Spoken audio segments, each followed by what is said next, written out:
Thanks for calling Discover. This is Diane. Hi, I just received my new Discover card. It says cashback on every purchase. What's cashback? It's In a verifiably fabricated survey.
Hello. Oh, wait. Might have to redo this. Give me 1 second.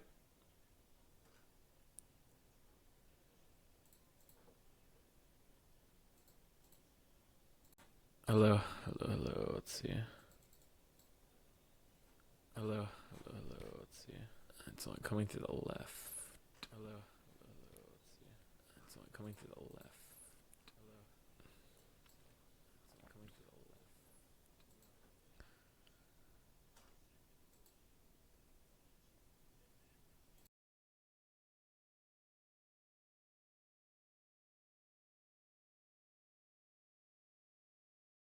It's only coming to the left.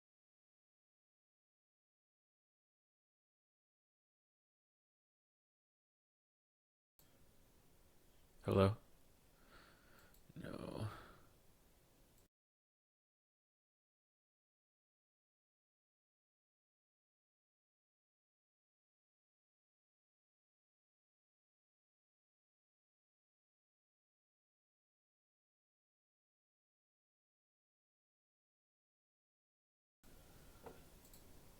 Hello. Now, what is going on here? It's only coming out on the left side. Is that still right? Here only coming out on the left side. That's still right? It is still coming up. It is.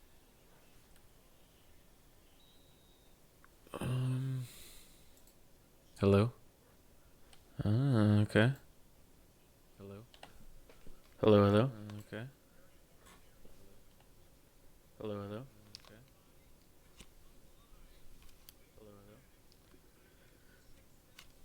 Test, test, test, test, test. Test, test, test, test, test. All right.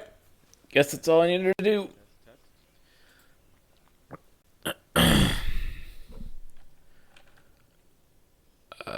So we're good there. We can swing this over here.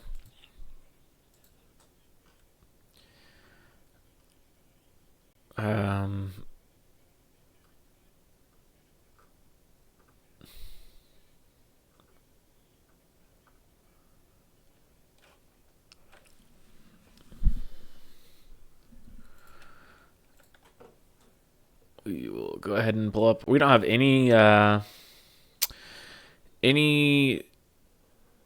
overlays.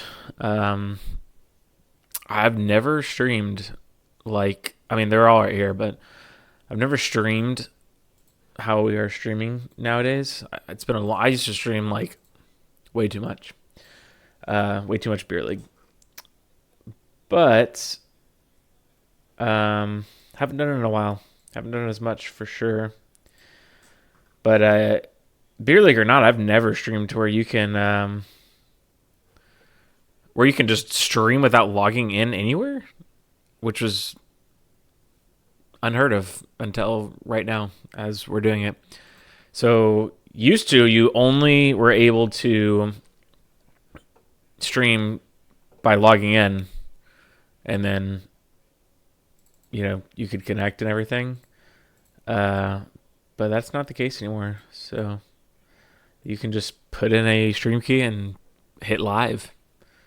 So I'm actually not even logged in anywhere. So that's just so weird to me. But don't understand it, but not going to complain about it because it is nice. Don't have to be sharing passwords or anything. You just need the stream key and you press go live. So, but give me 1 second. I'm going to try to turn on my cam and then we'll get it going.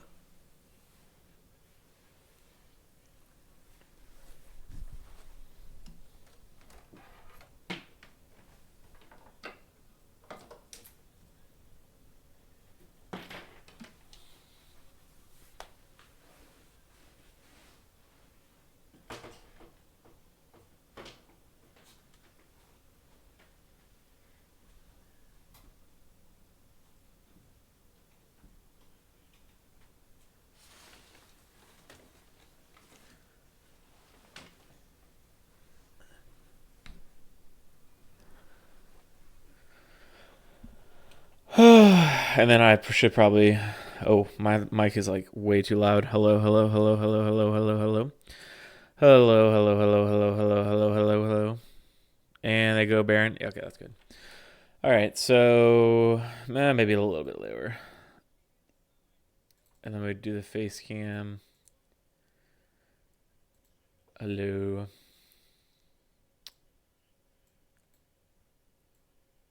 Maybe not that big. Let me put it down here. Okay. And let me send a message into the chat.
Time to go find the beer league link. There it is. Boom. Copy. Paste.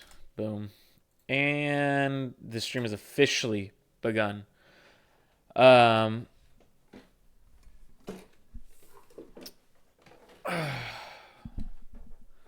right.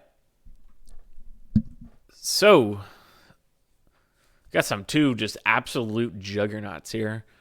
So this should be a pretty good series. I'm expecting some pretty high quality gameplay here. So on the left we got WTF taking blue side. On the right we got CR taking red side. And they're going to go ahead and start at the bans with Nidalee going against Eric29, Yasuo going against Bernie, and Nefiri, jungle champion, so I'm going to say Eric29 as well. However, I haven't personally seen that, but I haven't been scouting them because we played them week 1. And then on the right side, we got a Yunara ban and a Zeri ban, kind of similar to what we did when we played WTF just a couple weeks ago, banning out Snark, who's their ADC, and in many people's opinion, or at least mine, the best player on that team, and usually carries most of the games if they're gonna be winning it. And then Karma is also gonna be banned out, most likely their support.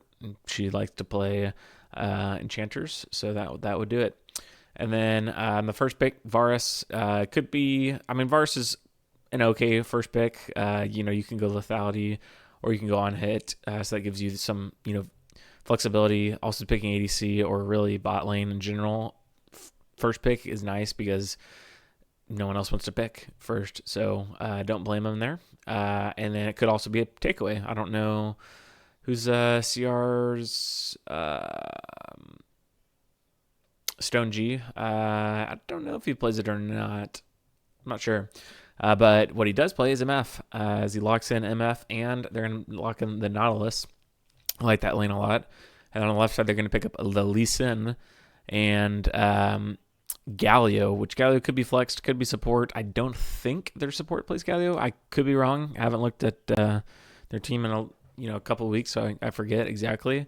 But could also go mid or really top. You can throw it really wherever you want.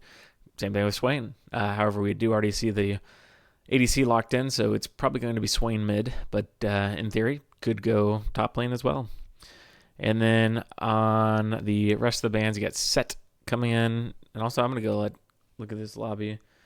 So you got Stone G, Caress. I don't think Caress is their usual player. I think we got a sub here for Bernie. No, Bernie's there.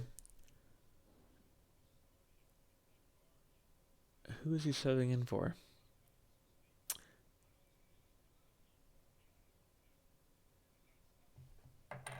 Well, now I got to think about who's their actual roster.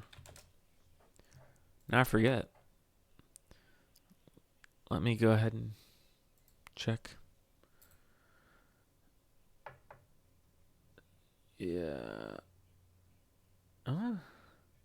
I guess. Oh, okay. I guess Crest is their mid laner. I just don't remember that.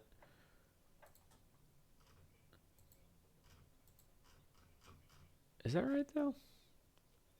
We sure about that? Yep, we're sure about that. Interesting. Okay. All right, Crest is their mid laner. I probably should have known that because he also played in our series.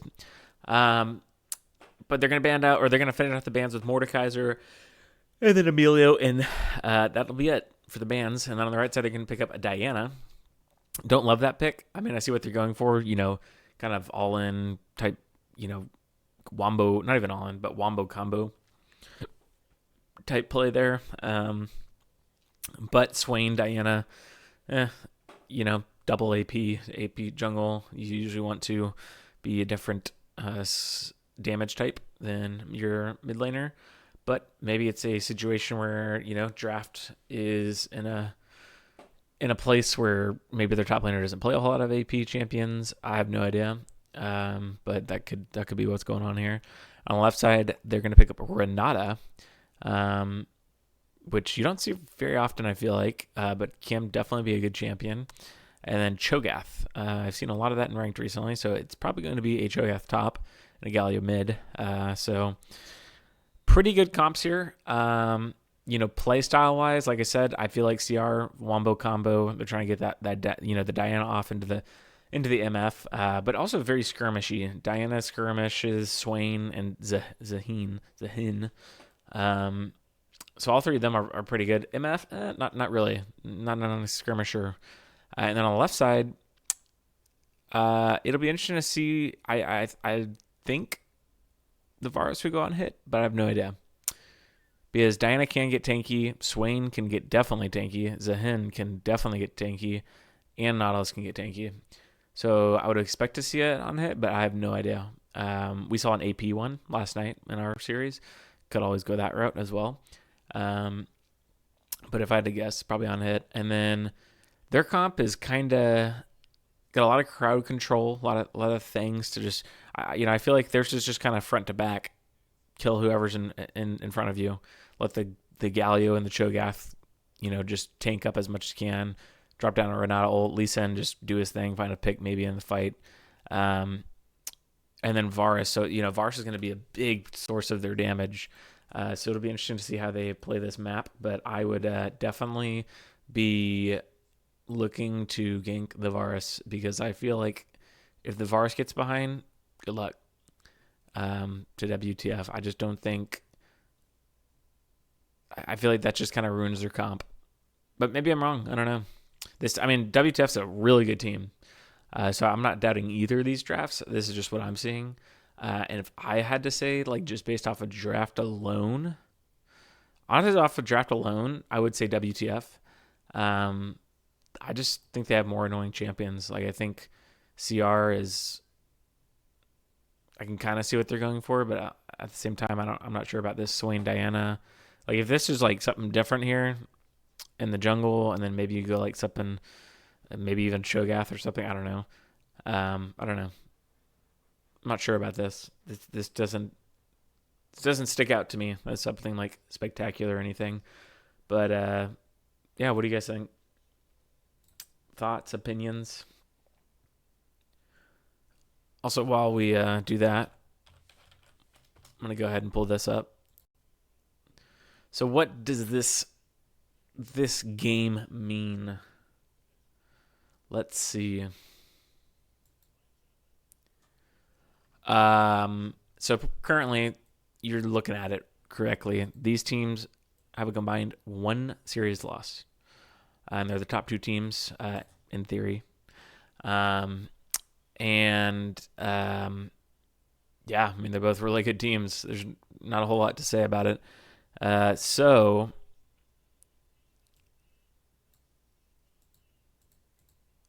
here, WTF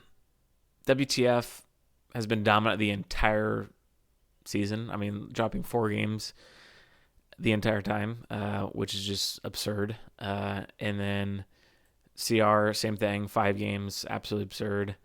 But CR has not played WTF clearly because we're doing a single round robin if you've been keeping up with Beer League. So for context, there's only 2 weeks left. And also for more context, pretty much all 3 of these teams are locked. Actually, has IQ played? IQ is not played, so in theory, IQ could make it to the top 3, but I would be surprised if they did just because matchups. But yeah, so this match actually means a lot because let's see, how does this play out at 21? Yeah, either way. So if CR wins, they're guaranteed first seed pretty much. If they lose, they go down to 3rd seed because my team, Win in Rome, would jump them because they would have 2 losses. We would have just 1. So, and I think does CR have a bye? Yeah, so they were supposed to play Noing. But yeah, so that's kind of how that works. So it's actually a pretty important game because how this works, if you haven't been paying attention or just don't know it yet, is in Beer League Stout, I was going to say light, in Beer League Stout, the playoff seeding is determined by the top 3 seeds. So pretty much they get to pick, starting with the top seed, who they want to play from the bottom seeds. So having, the the difference between for CR, difference being seed 1 compared to seed 3 is, that's 2 teams that you might not be able to face that you wanted to. So pretty big deal, I would say. So I think both of these teams are definitely going to be going pretty hard tonight to get this win. And then for WTF, I mean, they win this week. It's pretty much guaranteed that they're going on, unless 2 can pull out like some crazy upset, because 2 has been struggling this season. We played PDX, could be a good match. And then, that's right, and then CR, yeah. So this is really this is CR's last chance. So we'll see what happens, but it should be a fun one, and we're about to load in, so let's get it. Zor says, WTF will wipe the floor. Wow. Okay. I think it's going to be a close one. I would be surprised if they wiped the floor. Now, could it be a 2-0? Yeah, I could see that. I could see that being a 2-0 WTF, but I don't think these games are just going to be absolutely dominations or anything. Which, if you're looking at the scoreline, 2-0, this team got just destroyed, but in reality, it could mean it was actually a pretty close series, and, both teams were fighting. But we'll have to just wait and see, but wait no longer because we are loading in.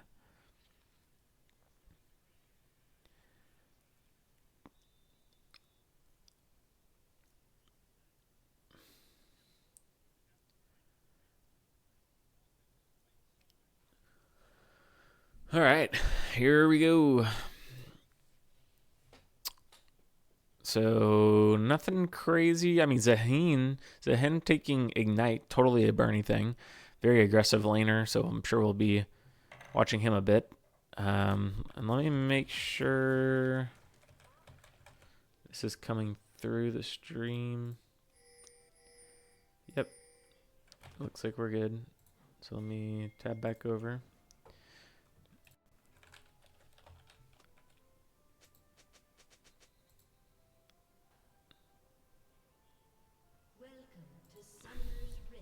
Minimap frame. Interesting. You can undo the frame.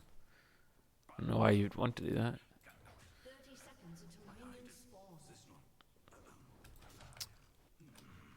And we do have a little thing going on here, but they did see him, so they're going to back off. Oh, interesting. So they thought they might start bot bush. That's why they walked like that. I was like, that's not the greatest pathing there if you're going to try to invade this try. But that is, in fact, not what they're doing. Now, this is interesting. They haven't grabbed a ward over here yet. I'm not sure why. Bro, if I'm Lee Sin, I'm like in their base right now. But interesting. I don't know why he didn't ward that. A little strange. I'm not sure what Dan is doing. Looked like he was walking back to base there for a second.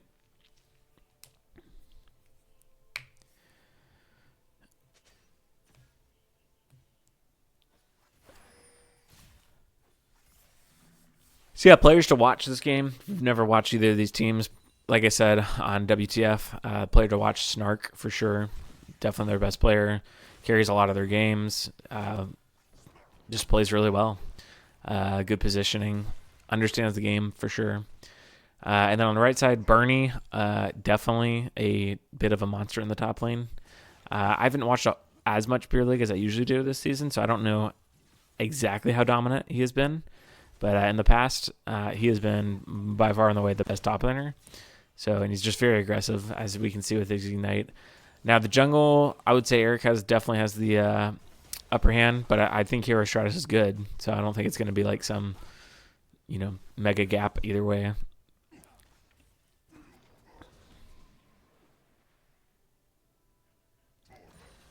And then another shout out is Stone G.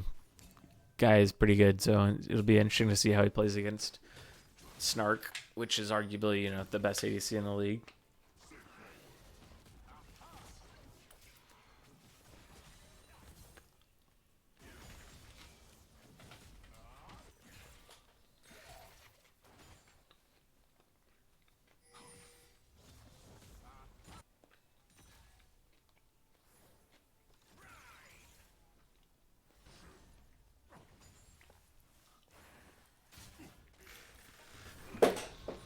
Nothing too crazy happening here yet. Both junglers just chilling. Diana did get the cheat recall. And we'll probably be saying hello to this Lee Sin, but there are on the waypings 2 Diana's blue, so this could be interesting. But got the cheat back to get the Dark Seal and a pink ward. So let's see. Let's go ahead and get over here, see what's going to happen here. Nope, they're not going to invade. So, oh, but they do see him on the blue. Nothing's going to happen there. Lee Sin's probably going to double scuttle here. I can't imagine they win a 2v2, but we'll see. As a jungler, bro, I'm sprinting right across. Yep, both junglers sprinting right across. But, you know, your lane's pushed up. This one is the one that I see here, and I'm like, clearly, definitely don't go for it. But as a jungler, if I'm Eric 29 here, I'm definitely going for it. And I believe Here's Tries did get it. Here's Tries flashes right away. I'm not sure if that was needed. And they're actually going to win this. So correct me, because I thought Lee Sin Galio would be better skirmishing early, but Zahin gets there in time as well. So it turns into a 3v2 and pretty dominant win there. And despite dying, Diana gets to keep one of her Dark Seal stacks. Huge. Zor says, say it to my face. Zor, you got to get in line, bro. I don't even think you guys are borderline top 3. I'll just say it at that.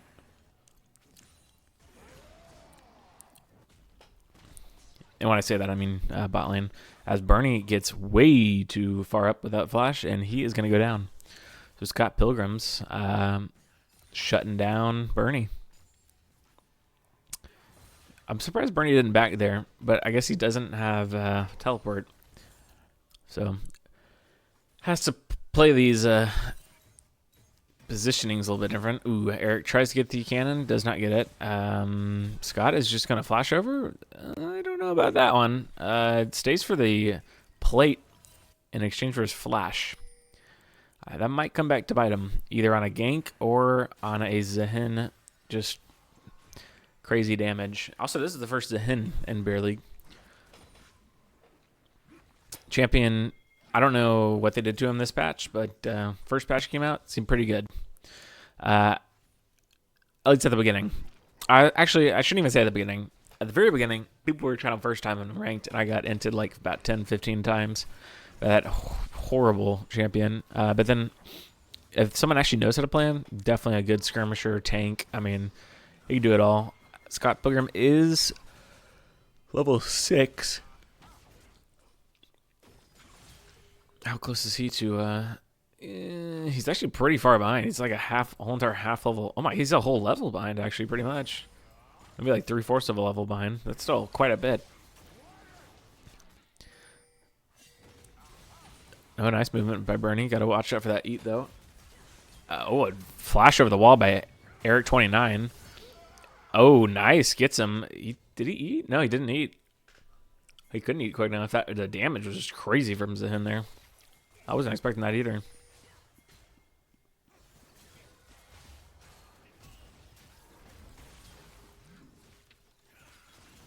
And Eric has to flash away. There's a kick. Oh my gosh, Eric goes back in after flashing, which is definitely always a mistake.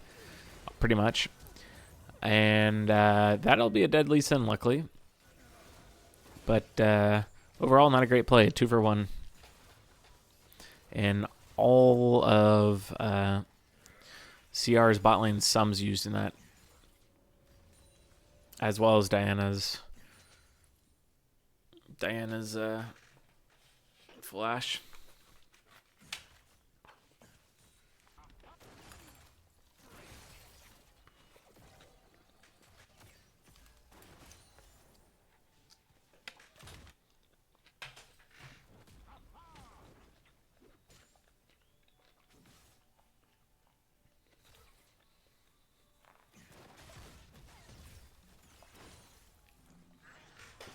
Oh, nice pull. That is a very dead Renata.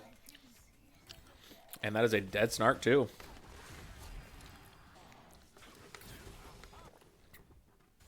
Oh my gosh, he actually lives there. That's crazy. MF wasn't expecting the shield from the barrier, and then he started walking away. He was doing a little fade away. Because of that, wasn't in range, and he flashed away. That might be a dead Bernie. Yeah. What? And Varus still gets chased down. Somehow.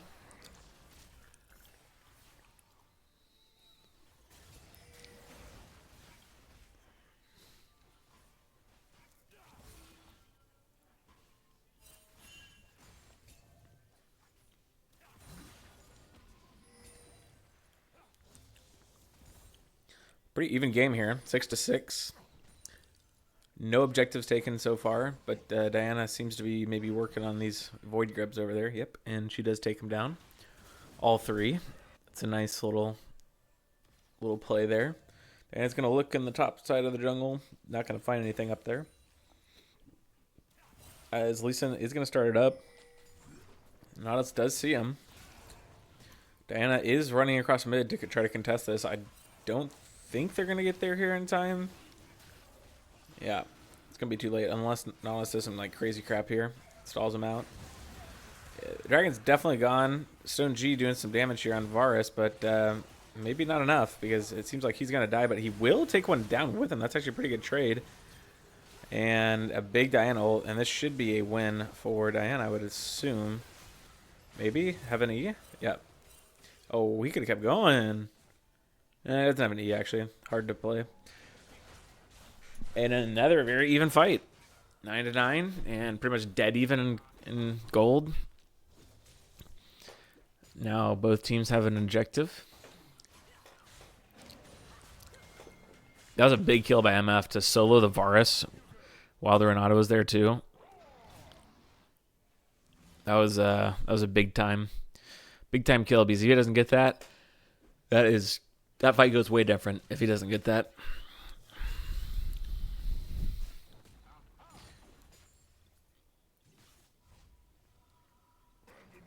Now Scott up in the top. He's gotten eaten right now, literally. 3-1. 4 stacks on his Dark Seal.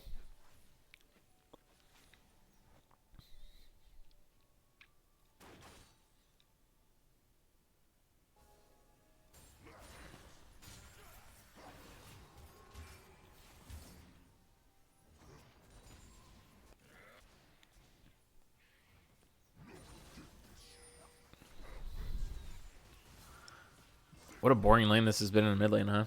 Like, no action at all. Both champions do kind of similar things in the amount of CC they bring as mid laners. I don't think you'd really call these mages, but maybe you do. I would like AP Bruiser. But yeah, there hasn't been much going on in lane, but they have been roaming quite a bit, both of them. Going to these fights in the river. So let's see what happens here. They kind of smell this out, and Lee Sin might be in trouble if they decide to go on him, but they do not decide to use the Knot ult.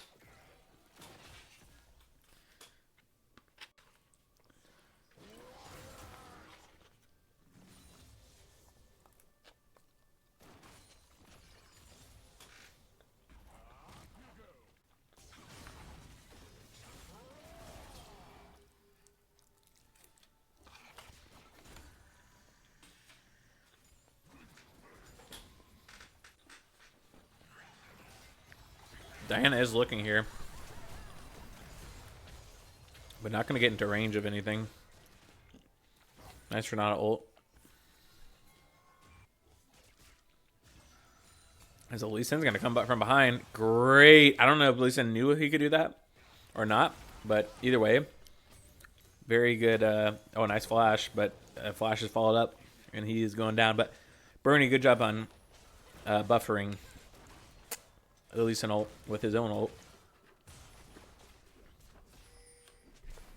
And they're fighting for this first tier tower, or whoever gets the first tier tower, but it's going to be top lane that's going to get it first, I would assume, right? Yeah, there it is. It will follow up bot lane, though, so trade of towers. Let's look at the gold real quick. Top lane, got a 1.2k gold lead. That's pretty big on Cho'Gath. In the jungle. Oh, they're going in. And Diana says, "Nah, I'm good," but I don't think this is the fight he wants. But actually, it doesn't turn out too bad. Snark uses Flash. So does Stone G. Both ADCs use Flash, and MF is speedy as can be, and she's out of there. But yeah, in the jungle, 500 gold lead for Lee Sin. Not anything crazy.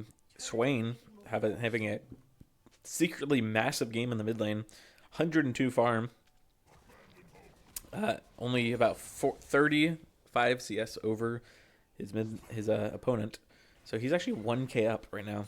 And then at the bottom, Stone G on the MF, up about 400, nothing crazy there. And then about a 600 gold lead on the Nautilus, so nothing too crazy. And a nice buffer there too. Zehen getting out all these things with his ult.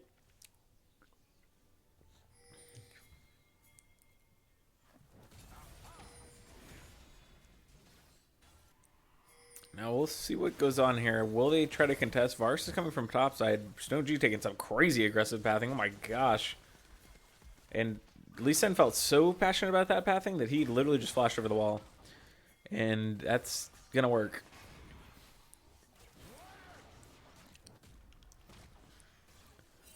And I don't think this one's fightable, but Stone G definitely out of position there.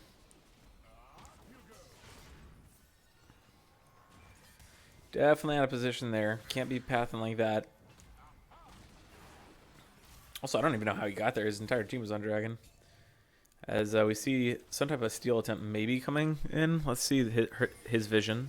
Oh, he can see the health. Let's see if he wants to go for it or not. I'm going to zoom out because there is a fight going on over here. Caress. And Diana's going to go for it, but it is going to be eaten and kind of hard to outsmite and eat. Diana does get a nice ult, but he dies before the damage goes out. MF gets a nice ult as well. Vars is going to go down because of it, and they actually might end up winning this fight. Nope. Galio, okay. It's actually pretty close here, and Bernie's going to... This is a great fight for a Zehen, I feel like. And let's see who wins this. It's definitely going to be Zehen. But no one, because they're going to get out. So pretty even fight there. Dead even in gold. And yeah, I mean that was a pretty even fight. Definitely considering MF. No, MF did get there. She got back. I forgot about that. Yeah, well done. But you can already kind of see how just brawly these fights are going to be. They're both just going in. And they're both just going at it. I mean, there's really not much to it. You know, it doesn't. I mean, yeah, Diana engage, like maybe a Lee Sin kick, like those things are like very situational. You know, maybe you need like a good engage, but at the end of the day, it's kind of just two teams running at each other.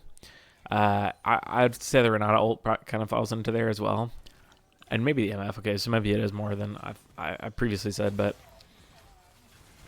MF gonna do some damage here, quite a bit of it too. Vars already half health. Vars peels back, though. Get some damage off. 2 dragons over to side of WTF, though. That's nice to have in these close games, having the advantage there.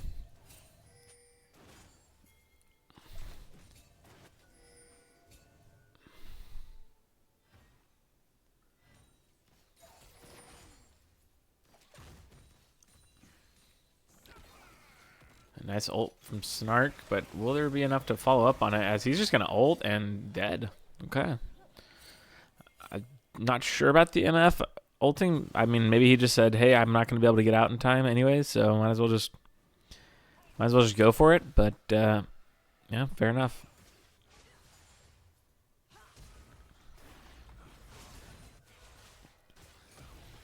As Rift is going to be started up.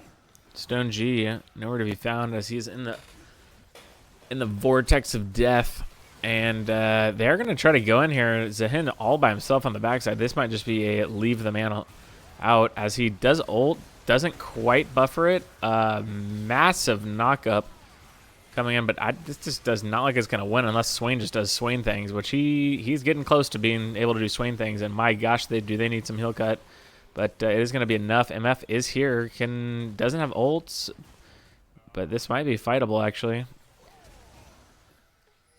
I think you just kill him, MF, unless Lee Sin has crazy heal reduc. He does. It's a Lee Sin, and that is a dead Lee Sin of that. What a back and forth game, my goodness. Cho'Gath doesn't have eat, so I don't know what he's doing here. I don't know about that one, Chief. He's just going to walk out, though. I'm kind of shocked that they didn't just turn that around. I mean, maybe they just didn't know that he didn't have eat.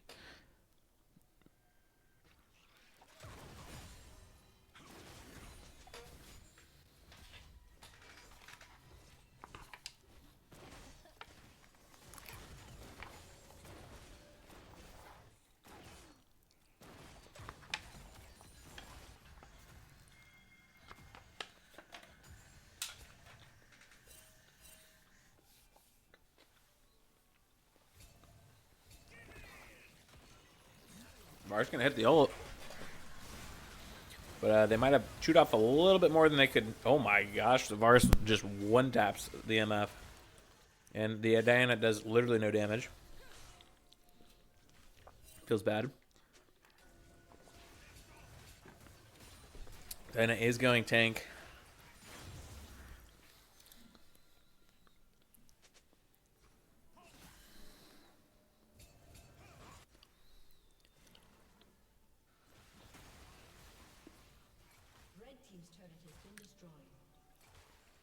Do get mid turret down.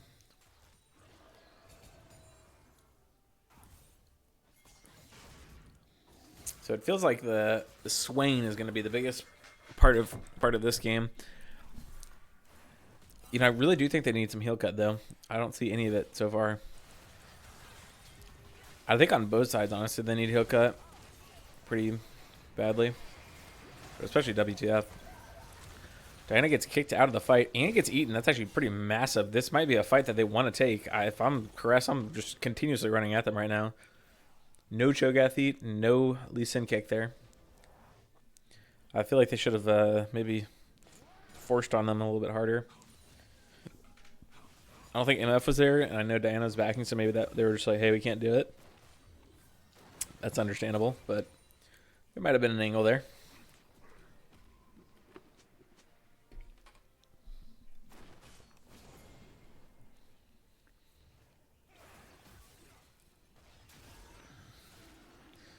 Stratus is all by himself here, but it does have Snark over the wall.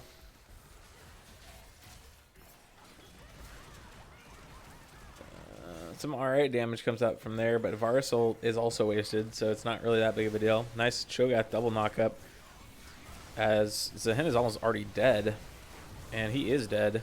Oh my gosh, a massive Cho'Gath knockup in the back line. And I mean, the Diana is just useless. Like, yeah, she gets off some damage, but my god, like, she gets off a good ult, but she doesn't get off any damage. Like, she's doing nothing. Wow, this is a big fight from Cho'Gath. I think he got a 2-man knockup at the beginning, and then he might have been a 4-man knockup right after that. But the Swain didn't have ult that fight, I don't believe. So I think that was kind of a big factor in why that went so poorly.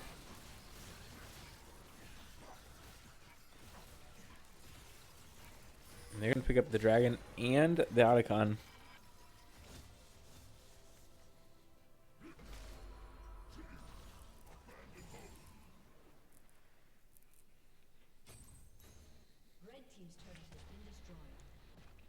So the first gold lead really of the game opens up here after that fight.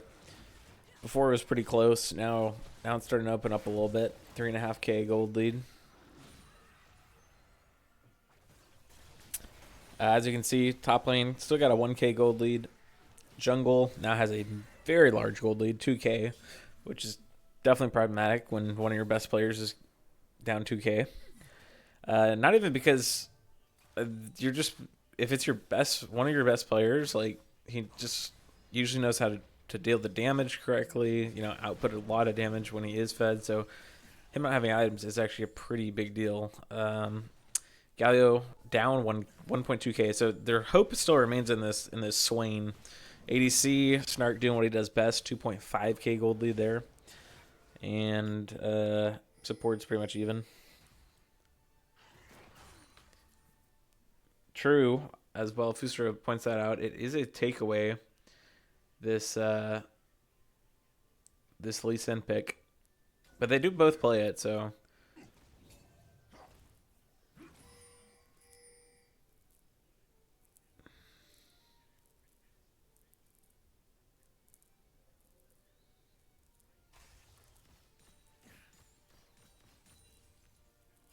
So still got 3 minutes until this next dragon. Baron spawns in a minute. I don't think anyone will be trying to burst that thing down. I mean, WTF has... they're both teams are okay at Baron, but I wouldn't say either of the teams are excellent, personally. And it is on hit Varus, if you haven't already seen that by the items. And, oh my gosh, a Lee Sin flash all the way to get the Diana. I don't know about that, dude. The Diana's been doing nothing all game. No offense to Eric, but it's going to work because Renata gets a great ult. And Swain's also going to go down. It's a triple kill for Snark, and this game is falling apart pretty quick here. Because that is probably going to be an inhib, if I had to guess. Just very disjointed there. And I'm going to try to get off some damage with an ult, but going to get punished for it. Everyone's dead. This might just be a game if they want it to be. They could easily just force this down. They have a wave right behind them. Let's see what they do. If I'm them, I'm into the game here. They say, nah. But, I mean, they could definitely be into the game. Right here, tower's probably already dead. This one is, if they're all on it right now.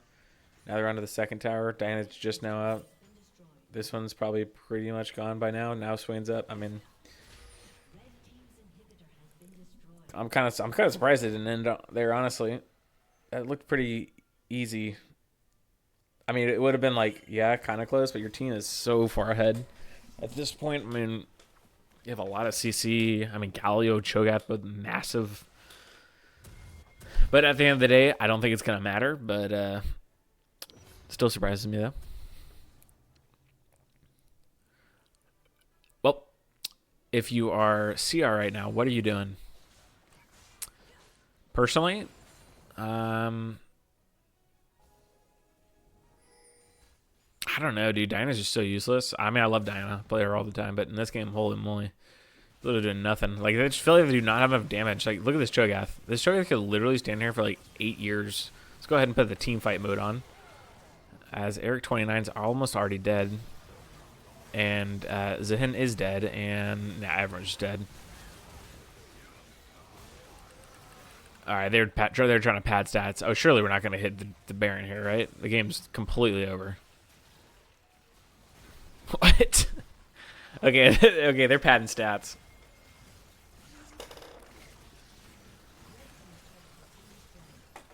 Okay, now they're going for the end. Still, I appreciate the attempt from Stone G.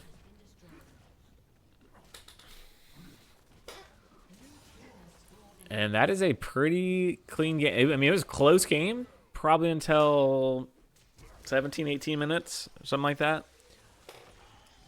But, yeah, they kind of just took over. And kind of like I predicted, I just liked WTF's comp more. The Diana Swain just did not work. Specifically the Diana. I kind of hated the Diana there. But you know what? They tried it. And, yeah. I mean, Stone G got caught out a couple times in crucial spots in the mid game, right before fights. That did not help either. So maybe drafting and positioning would probably be the two big takeaways I would have from a game like this. And honestly, Bernie kind of got gapped too, like even in lane. So I don't know if he's not comfortable against Cho'Gath or what, but.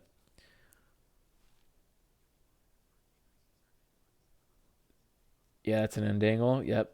Especially with how much beef they have. They can tank that all day. They want I mean they could have easily done that. They want the I mean, bro, they're just padding their stats.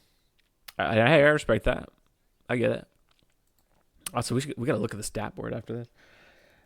Plenty extra. Trevor can't fan him. Yeah. Bernie comes back with a vengeance here. I can sense it. Well, they're gonna need it because if he's supposed to be one of their best players, he needs to gap. Well, maybe not even gap, but have a lead. I mean, he was down like 1K pretty much the entire game there.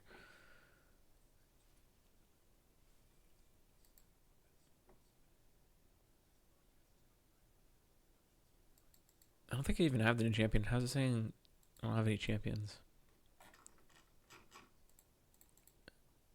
Weird. Very weird.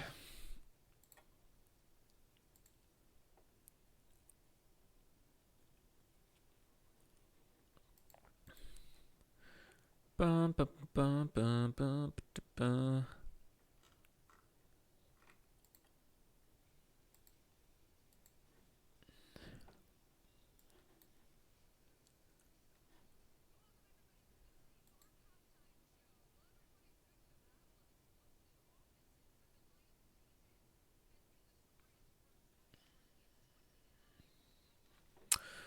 All right. I assume we're probably going to get on our way in a second, but while we do that, we're gonna look at these stats real quick. Champion stats are going to be interesting. Let's look at champion stats first. So this is pretty cool. If you haven't already checked it out, which I assume you have if you're playing in the Beer League, but this is Beer League website, and it's tracking stats pretty much to the T. Jarvan, most played, Melio, so that's a mid lane. Well, my ADC plays Mel, so I was going to say, jungle most played, mid lane most played, but that's not true. That's a flex. Melio, most played support, Monkey King, aka Wukong. Could be flex as well. Set, Mordekaiser, Galio. So it looks like there's just a smaller pool of top lane. Like top lane. Like a lot of these top 10 are top lane champions. Sivir, actually Smolder, the most played ADC, really.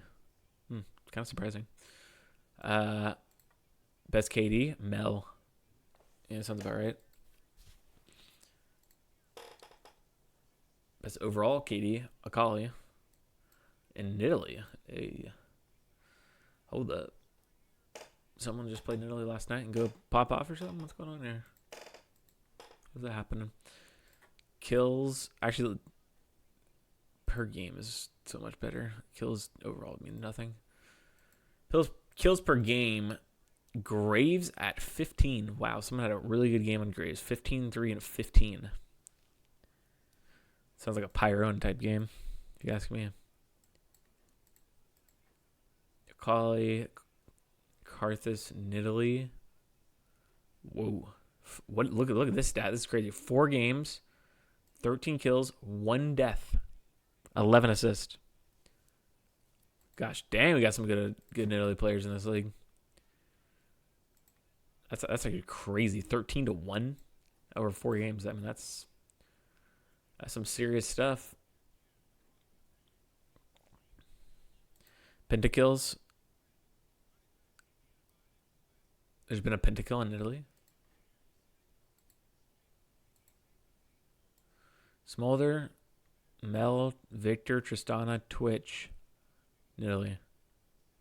And tell me that Twitch. Tell me the ADC is not broken. ADC. Well, really, APC. Honestly, all 5 of those can be in the top lane, or I'm sorry, in the bottom lane. How OP is that? Zeri, Smolder, Tristana, MF. I mean, my gosh, the role is so broken. That's crazy. But don't worry, guys. We're gonna give it a 7th item in like free gold and what else did this? I think the ADCs start out with like 10 kills now or something like that next season. So that should be interesting. As we are getting on our way with the draft.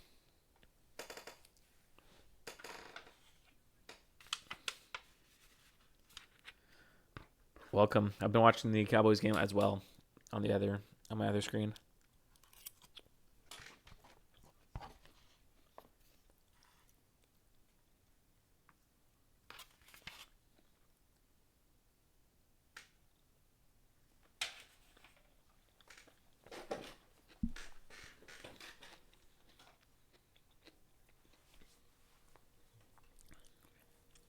Also eating Chipotle right now. Shout out to Chipotle.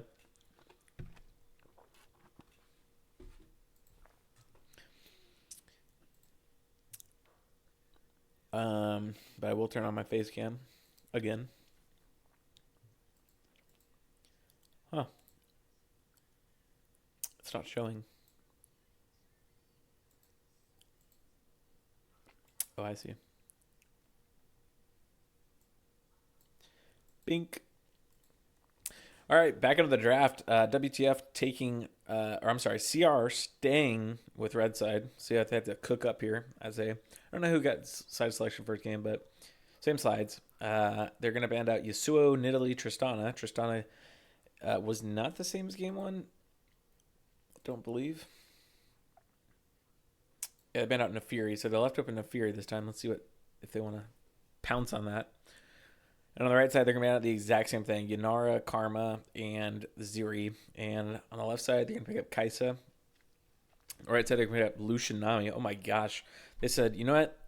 Snark, one of the best ADCs. Snark, Lelouch, probably one of the best duos in the bot lane in ADC or in Beer League. But CR said, you know what? Screw it. We're just going to go super aggro lane, and we're just going to try to destroy you. Which is fair. Honestly, they played pretty well against them. Last game, they didn't get absolutely murdered until later, but laning phase wise, they kept up with them. So I respect that. Mel is going to be picked into the Nami, which sucks for the Nami because pretty much the Nami cannot use her wave anymore. That's probably going to be Mel mid. I mean, in a crazy world, Mel support maybe. I don't think that's good, but we shall see.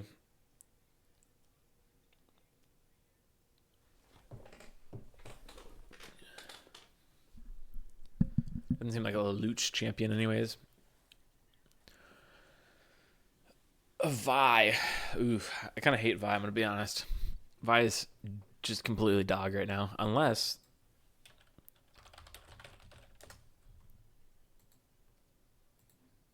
Wisely? Bro.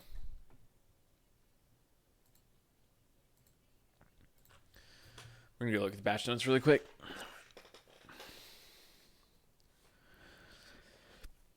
Sejuani. Okay, Sejuani did get buffed recently.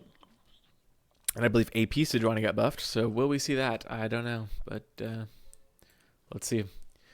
Sejuani probably going to be in the jungle. Could be top lane as well. If you're going AP, might as well just throw it mid. So really a triple flex here. I like that pick.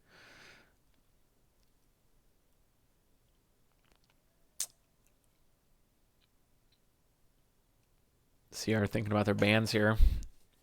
Where do they think the Mel's going? They don't think it's going top, I can tell you that. So they are going to ban out Malphite.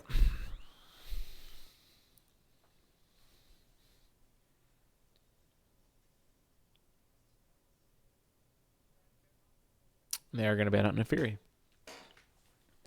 So they don't think that's going jungle then. Unless they're playing Nefiri in another lane. CR. So they're kind of convinced the Sejuani might be going to a lane.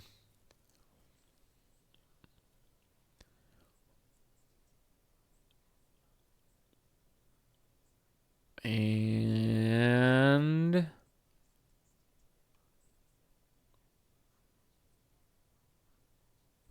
Leona ban. So they do think Mel is going mid. They're pretty convinced of that. I do like the Leona ban if they do think that it's going mid. And, I don't know, Kaisa, Mel, they kind of want to do different things. And Vi. So Kaisa, Vi, all in. Mel, definitely not going in. So some kind of opposite thing. There's a fly, right in front of my face.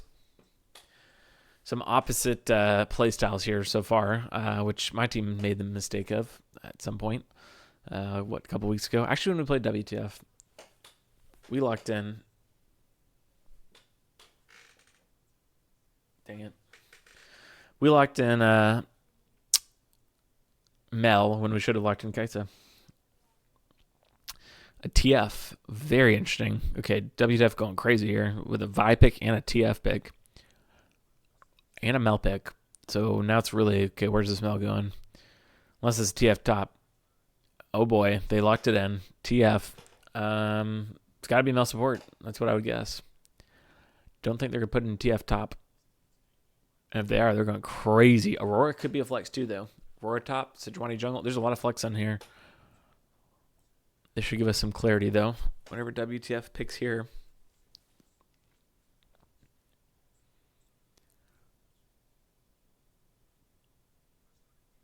Orin. Okay, so it is going to be male support. TF mid. Don't love the male support, but it's better than male mid, I think, in this particular situation. Overall, definitely not. Male ADC is the best, then male mid. Support isn't even on the list. So, but if you were gonna tell me that I had to choose Mel here, and if she can go mid or support, I like it more support in this very particular situation, as they're going to pick up the Mordekaiser. So it is going to be the Sejuani jungle all along, as they pick up the Mordekaiser. They could have been flexing it the whole time. That's always a nice strategy to do when you're red. They got a lot of AP damage here for CR. Kind of worries me. But at the same time, they don't have a lot of tank on WTF, so they do have the Orin, but that's pretty much it.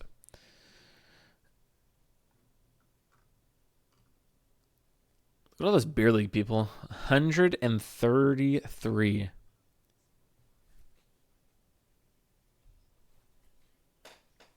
Dude, I'm going to get this fly, bro. It's like a little gnat. It's not even a fly.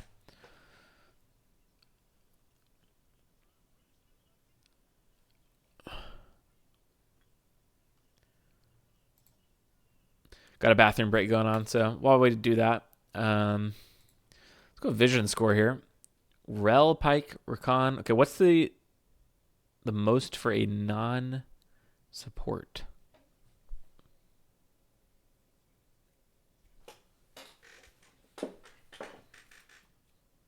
Got it. Let's go.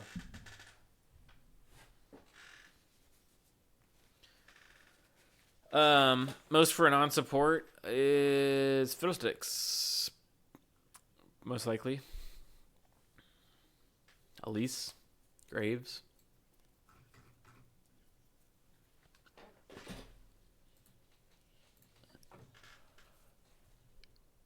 Yes.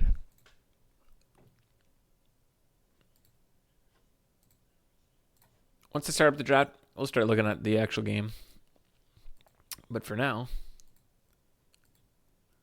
Season 1 of Beer League Light. Season 2 of Beer League Stout.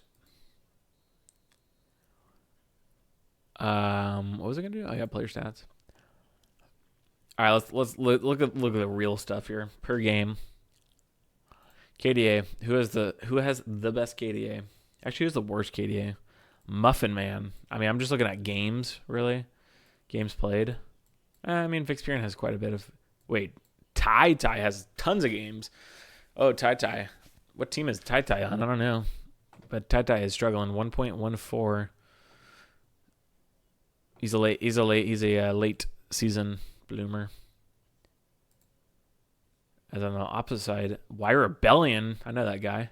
That's my ADC. 5.75 KD. Holy moly, that guy's cracked. I wish there was a game limit, like filter, like 10 plus games at least, or something like that. Which I think I said that earlier, but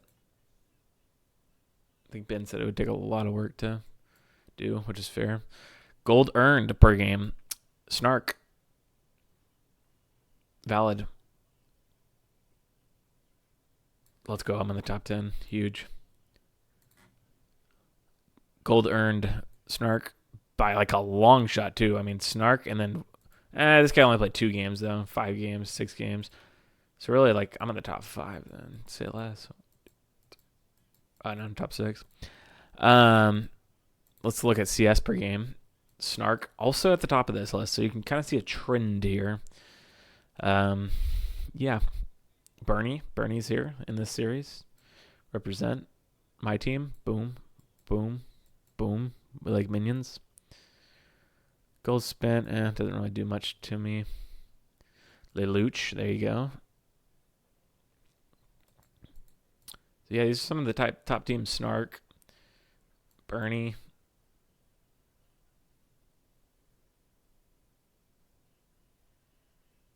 does seem like they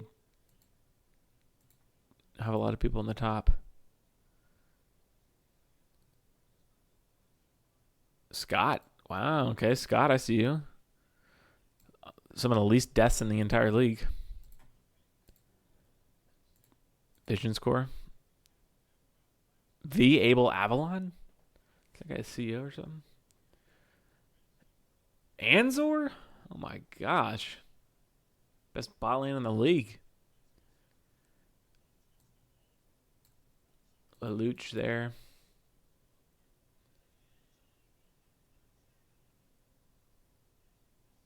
Eric 29. So yeah, pretty cool stats. Go look at them if you want. If not gonna offend me. And I did want to kind of go over this. So I already went over the top 3, which is probably pretty much locked in, like I said. But the middle of the pack, I guess the middle to the bottom, because it's 1, 2, 3, and then 4, 5, 6, 7, 8. So it's pretty much locked in, I think, relatively. Because I think this team has 5 wins. So I think there's a ton of ties here. But yeah, so there's going to be a lot of movement here. I have no idea where anyone's going to land. But 2 more weeks left pretty much. So yeah, there's going to be a lot of movement there. Let me look at these patch notes real quick. Kha'Zix gets nerfed. Well, that sucks. So Juana got buffed. Swain got buffed. My gosh, what does he need a buff for? The champion's already OP, but I do need to go to the restroom. Is there not a spectator? We gotta go through the spectator way? I don't think so.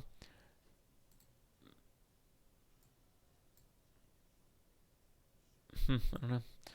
I'm gonna go to the restroom and then we can analyze draft. Okay, we got 2 minutes.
All right. We're locked in. 30 seconds until minions spawn. My chair getting stuck on my headphones. Give us the scoreboard. Give us the chat always. Teams aren't chatting enough, though.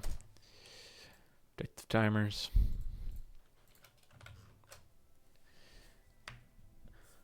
All right. Bernie with another Ignite. A lot of pings coming out for the side of CR. I appreciate that. You know, comp-wise, I'm actually liking CR's comp better this time. Don't like the TF and don't like the Vi. And you can just stop there. Vi is useless. And TF, honestly, hate to say it, useless as well. But we'll see. Sometimes it doesn't matter about comp. Like, if they're just on a heater and they're just freaking better, then, my gosh, you could pick whatever the heck you want. But I don't think that. I think CR might be taking this one. We might be going game 3. We might be going game 3.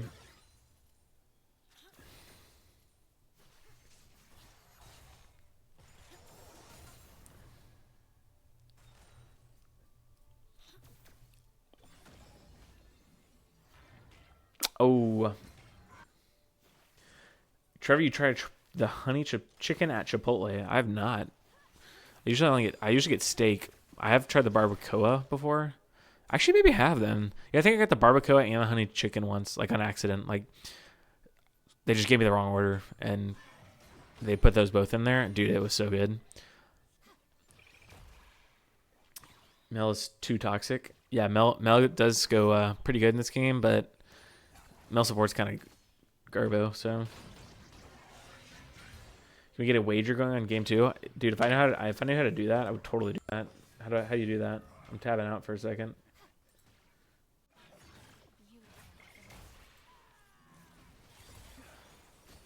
Hopefully we're not missing anything. Like 2 more seconds. I can't find it. I tried. I'm in the moderator view. I don't know. Oh, wait.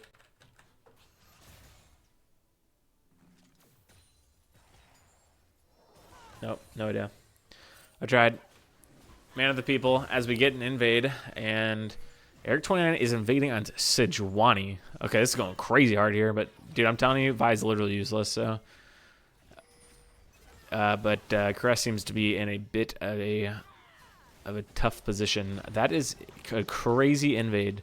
Sejuani invading level 3. Now, I don't play Sejuani a lot, so I can't say that if that's his strength or not, but doesn't strike me as a invade type of champion. As Eric29 just takes a massive chunk. Oh, wait, why do I have my face still up, bro? Look at this scuffed stream. Oh, gosh.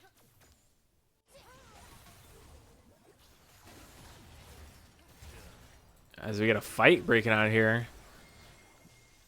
Some good damage. Really on both sides, but especially on Snark. As I'm going to tab out one more time. Hopefully they don't die here, but... Alright, that's the last time I'm tabbing out all game. Let's put a bet on it.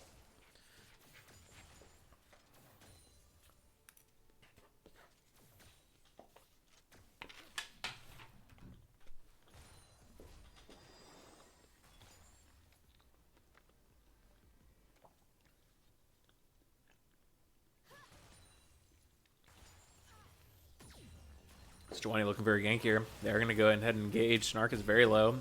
Does flash. Nice heal. Connects on the Snark.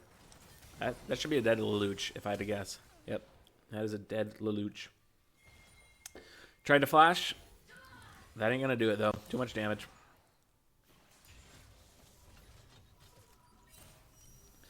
Too much damage.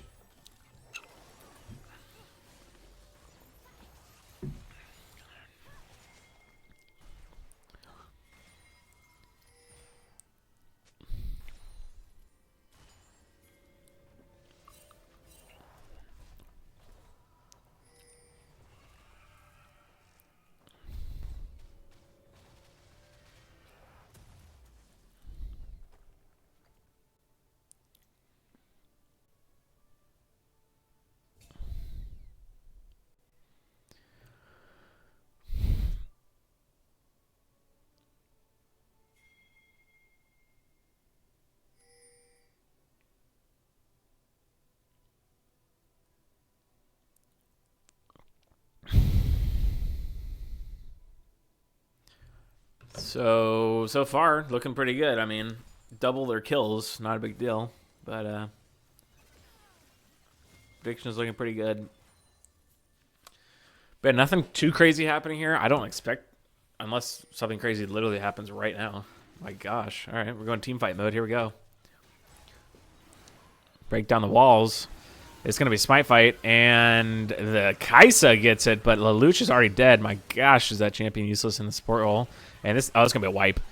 This is a big dub right here.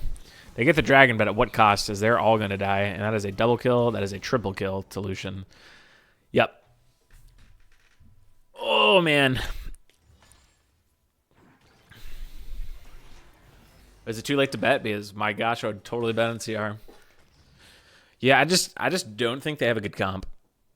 Like, where does the damage come from on the side of WTF? Orin does no damage. Vi does no damage. TF does no damage.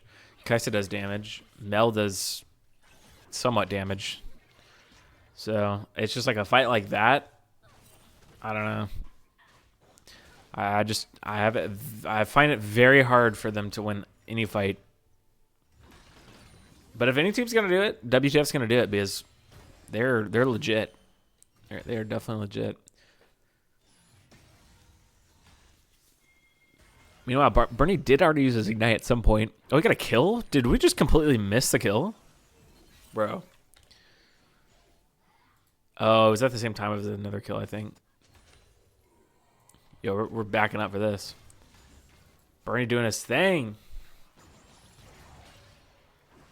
Doesn't look good here, but Mordekaiser is Mordekaiser. Gets the ignite down. And he just flashes on top of him. I think he had flash, but he just didn't expect him to go there. As we're going to get a gank here. Bot lane.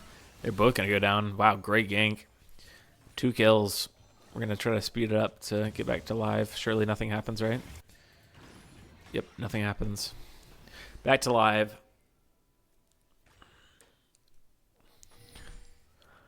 So, only 8 minutes in, and we got a 3K gold lead for the side of CR. As Vi is doing the Void Grubs here, he's going to pick him up. Sejuani probably knows that.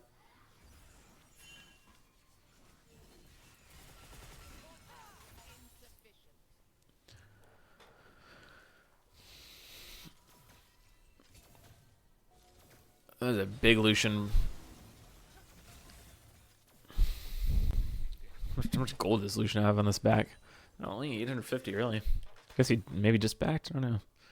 Seems like he would have more. Let's look at the gold leads real quick. You got 700 gold lead in the top for Mordekaiser. You got a pretty much tied jungle in the mid lane, pretty much tied in the bot lane. A 2.6k, or I'm sorry, 1.6k gold lead, and on the Lucian, and support 400 gold lead on the Nami. So really, the gold lead's coming from the bot lane.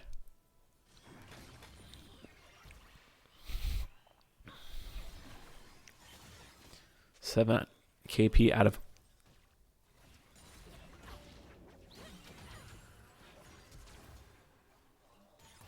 of 8 so far for the bot lane.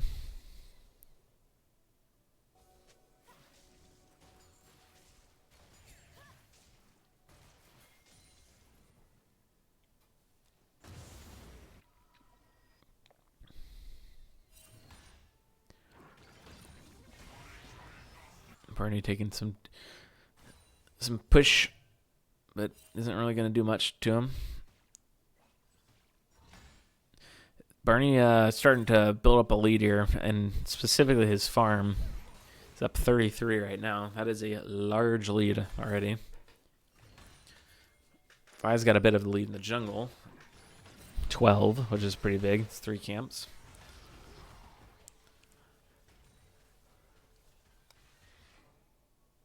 Next Dragon is in 46 seconds. See what happens here. I don't expect WTF to want to fight that, but we'll see what happens.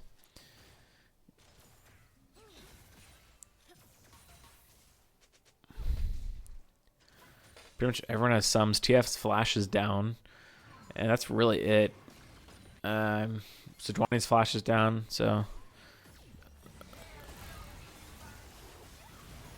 they look like they repel... Oh, Vi's going in.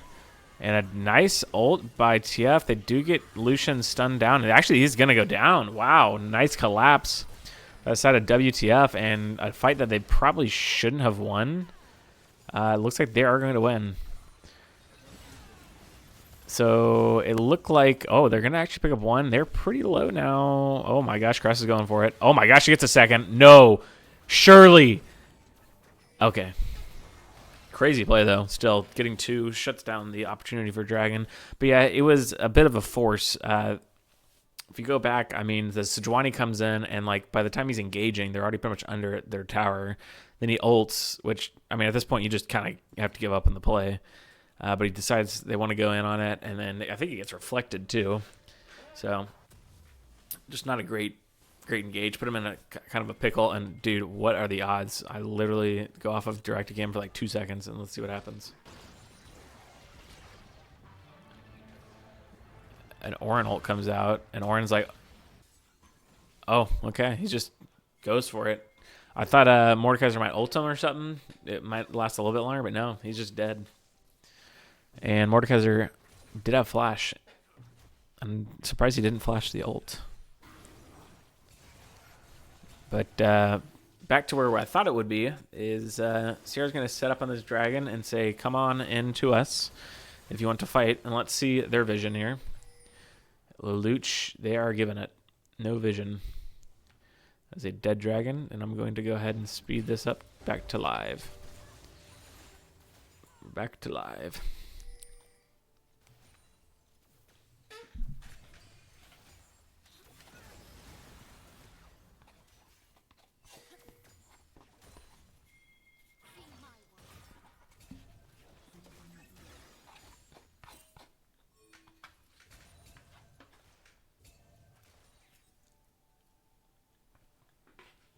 Sejuani is here.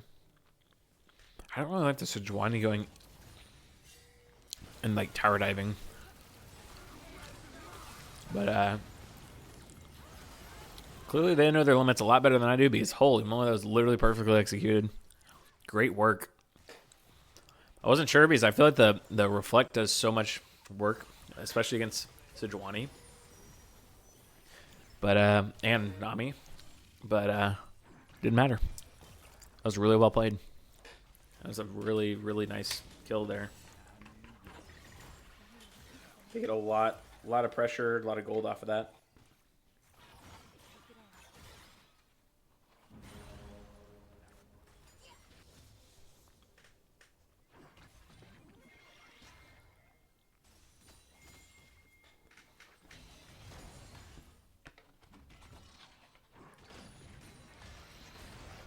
Here's Jazz coming in the top lane.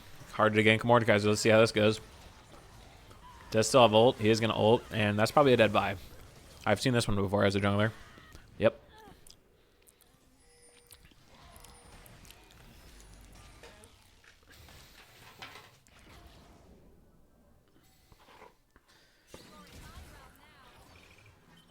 I love playing against Mordekaiser, huh?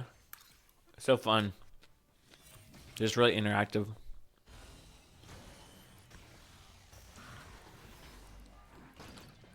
Well, that was one ability. It just negates everything.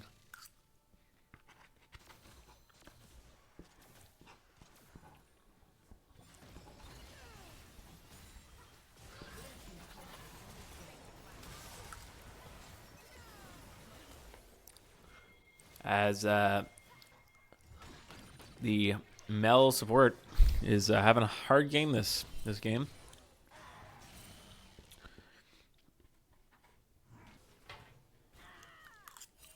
It's just so squishy. It's just hard to do anything.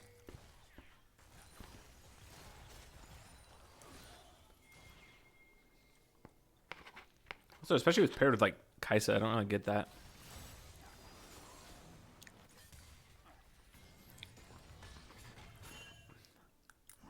Like every time I envision the Kaisa, I envision like a Rel, you know, something to engage with it. But Mel does literally the exact opposite for Khan.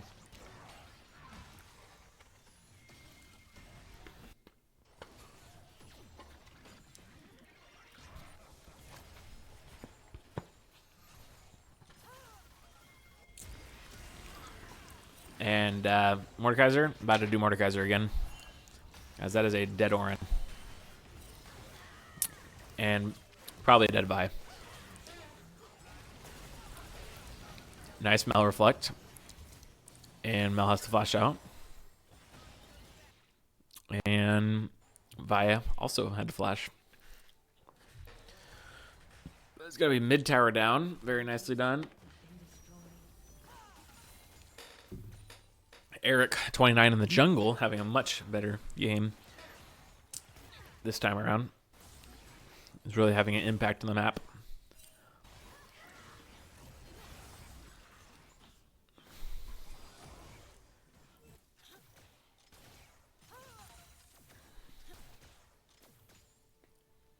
Go ahead and take a look at the gold now. Top lane, you got a 1.2k gold lead on Mordekaiser. Jungle, you got a 1.6k gold lead on Vi. But the only worry there is Vi's useless. So, dead even in the mid lane. And you got about a 1.2k gold lead on Lucian.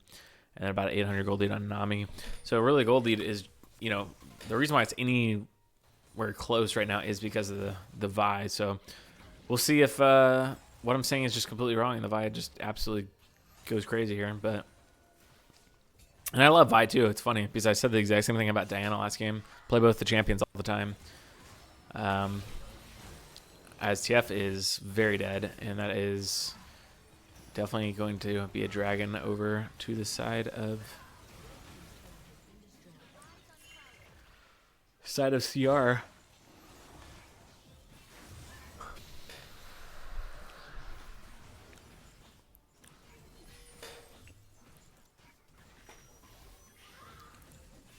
So in theory, still anyone's game, despite the kills looking very one-sided.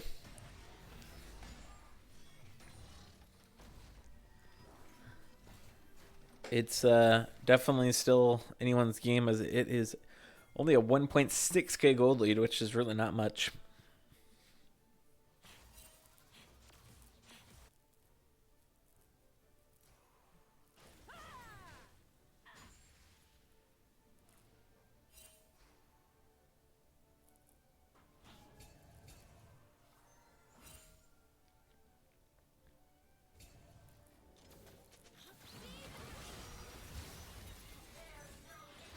Nice damage. Sejuani ult does go wide, but they're still going to go ahead and do quite a bit of damage. Sejuani getting low and does flash out just in time. And is oh, nice.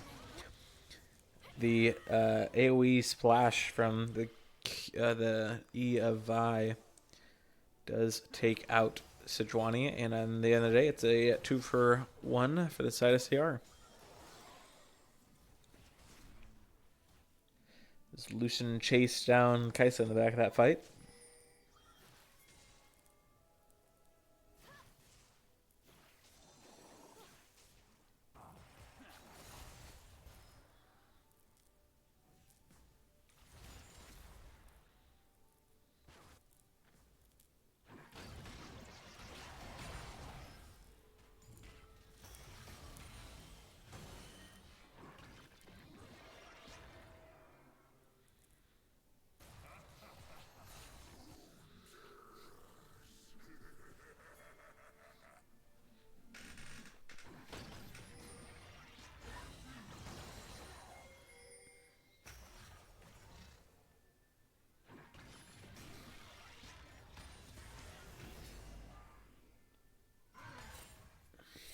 So not too much happening here. This might just be one of those games where...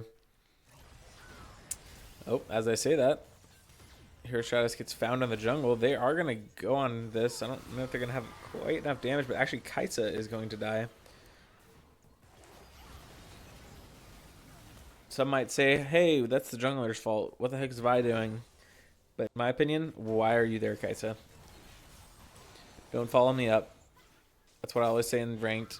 When someone's threatening to end my life or something because they died on the behalf of one of my plays. I'm like, bruh, just don't follow.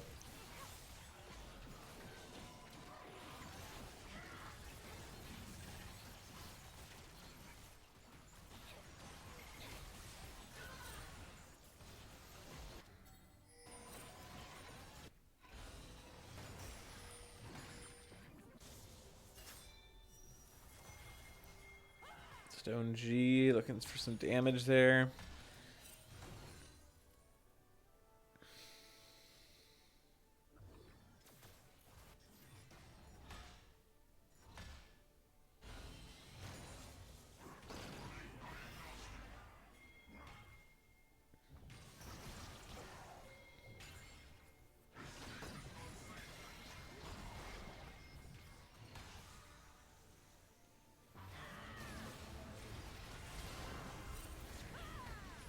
As they are going to try to attempt to gank the Mordekaiser once again.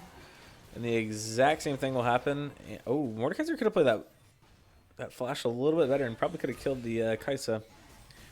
But either way, the Mordekaiser doing Mordekaiser things. And Aurora is about to do Aurora things as she gets a great ult.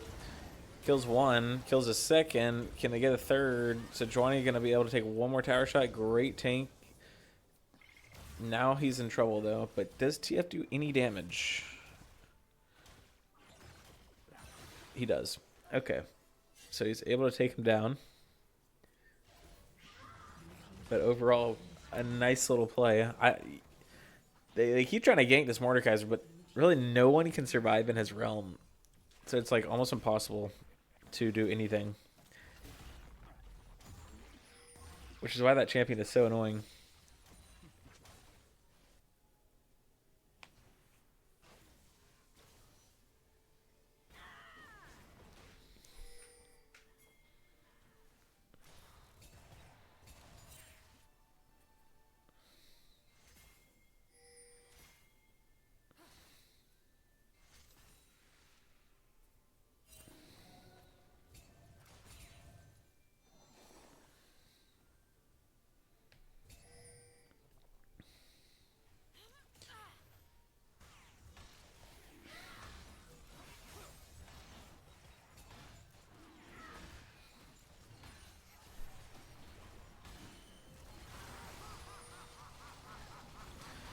As the dragon's going to be taken, let's see how the fight goes afterwards. Burn's getting very low in the front line. They still haven't taken the dragon. What's going on here? No one's hitting the dragon except for the Sejuani.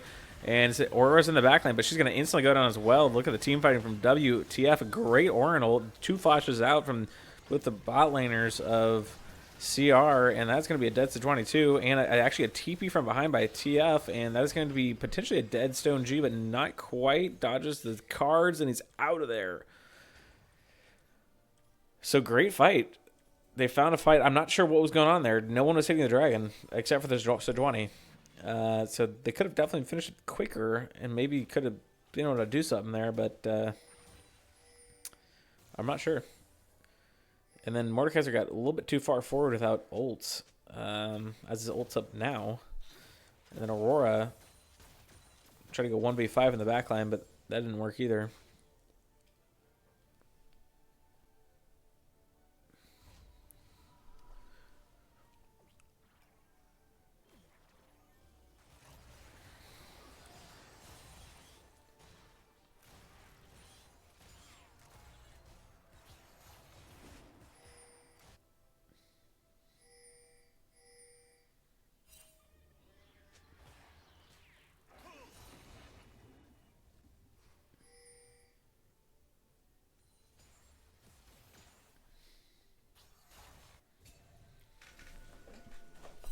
Multiple words going down.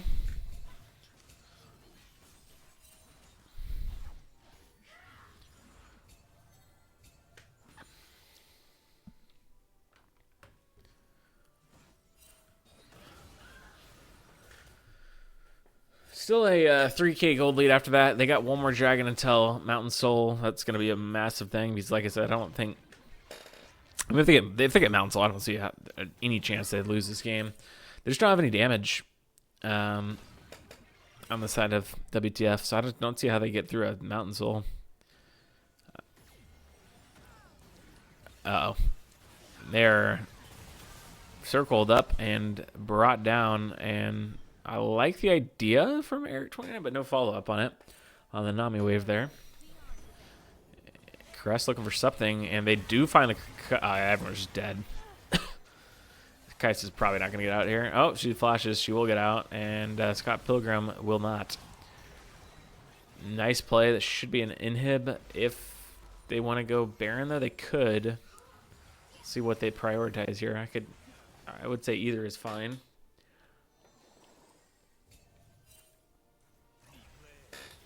We'll go ahead and pick up the inhib, which will prepare them to be able to get the dragon. And Snark getting a little bit far up, and oh my gosh, the Lucian damage is crazy, and they are all having to flash. That's probably a dead Kaisa, yep, from the burn. And now they could probably go Baron, honestly, just right off the back of that. See what they decide to do here.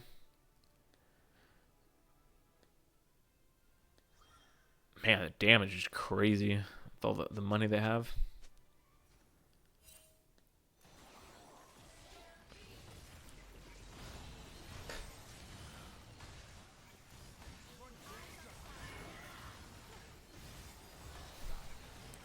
And Vi is here looking for something. Oh no, surely they don't give him an angle. Sure. Oh my gosh, he went over the wall. No.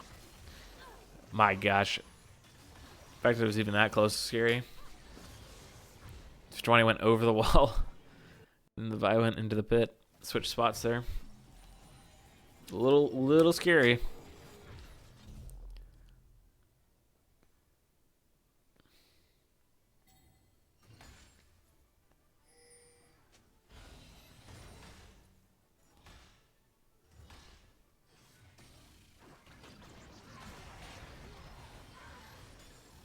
Like, what do you even do against this thing? Level 17, I mean, even if you send someone, it literally does nothing. I mean, you just literally can do nothing against this. Pushing minion waves, like with Baron. I swear this guy could just literally push the entire way into their base, and there's nothing they could do.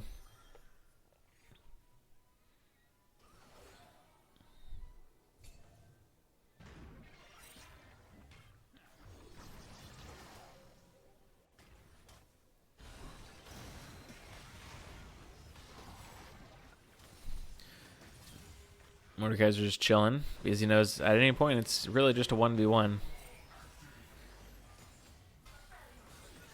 And Stratos.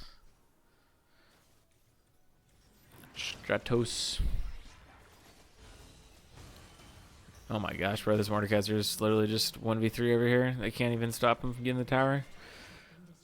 Champion is crazy. I don't even blame WTF. Like, really, WTF you supposed to do against that? Oh my gosh, everyone's just dead. Well, I think this has kind of been a tale of two games, and actually, I wouldn't even say that. It's been a tale of two drafts. CR got completely draft capped in game one, and then WTF followed up with picking in Vi, TF, Mel support, and said, we can give you one as well.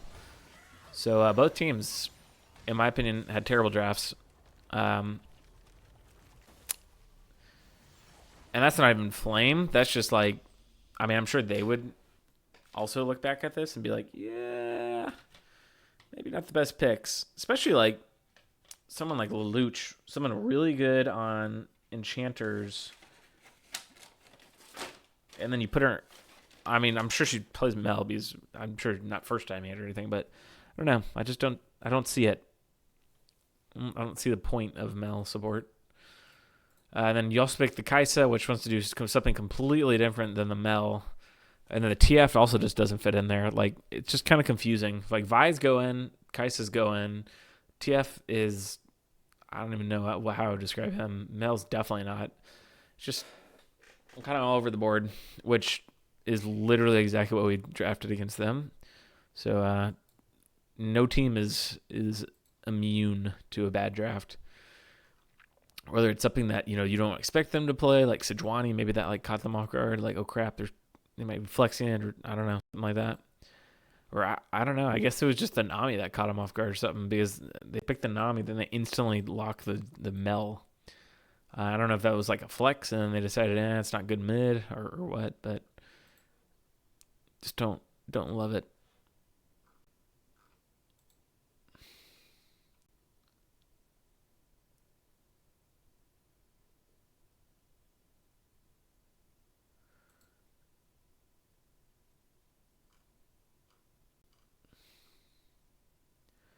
Whoa, look at this. 1, 2, 3, 4, 5, 6. Do we have a coach here? Yo, how do I get a coach for my team?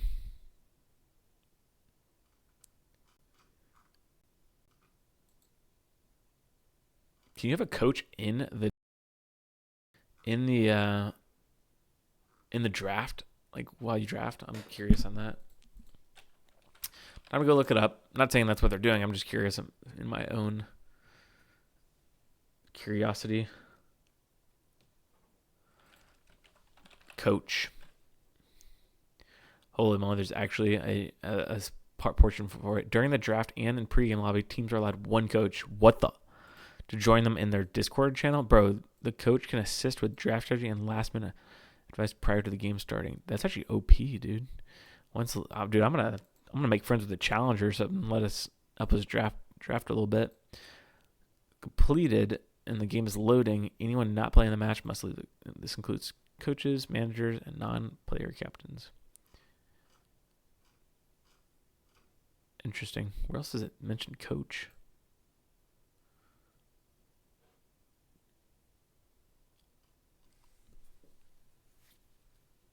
Wait, what? Is that not the same thing that we just read?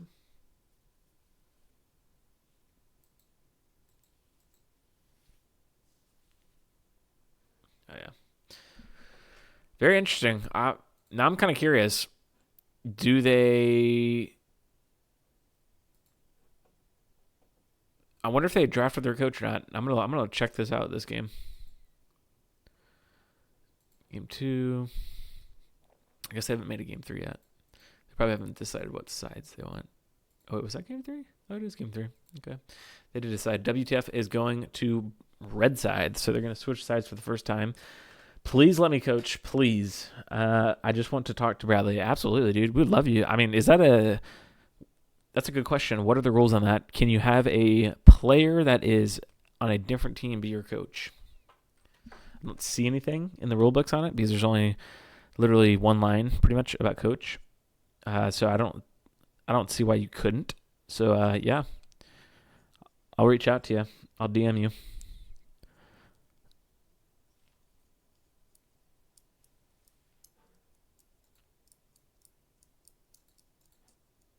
I'm gonna keep my eye on this. I want to see if they're using their coach in their draft or not.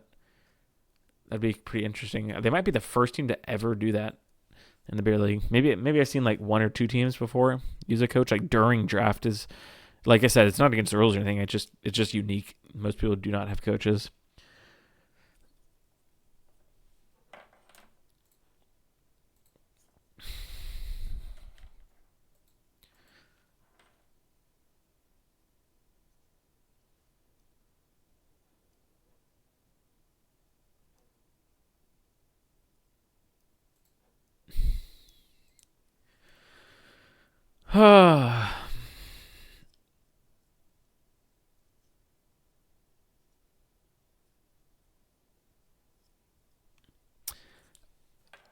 All right. Well, while we're waiting, unless they just ready it up. No, they didn't. I want to see what other matchups we got coming up here. Are any of them actually important is the question. So this week we got, that's not a matchup, D Dot versus IQ. That is actually a pretty important matchup. IQ's sitting right here, Dot sitting down here. So, I mean, that would be a 2-game-ish jump, if that makes sense. Could be a 2-game swing either way. Nord versus 2 means literally nothing. Bro, if I don't see some crazy picks here, because they're both eliminated already, There better be some wild picks in this game. That's all I got to say. And then next week, War versus PDX. That's got some standings, meaning, but not a whole lot. FF versus IQ does have a lot. They're both right next to each other in the standings, so that's going to be an important one to see. It's one of those ones. Do you throw the game if you intentionally want a different, matchup? Game 1 or round 1, I should say. And then Nord versus Jat means nothing because they're both unlimited. Rock versus Dot versus Rock doesn't mean much. Unless this is real. I don't think it is. I think they're 2 games behind, so it's too late. Unless Dot loses this week against IQ, and then Rock already won. So no, it wouldn't mean anything. But how do they only have 10 games? I don't know. Someone put it in the Discord. Let's see.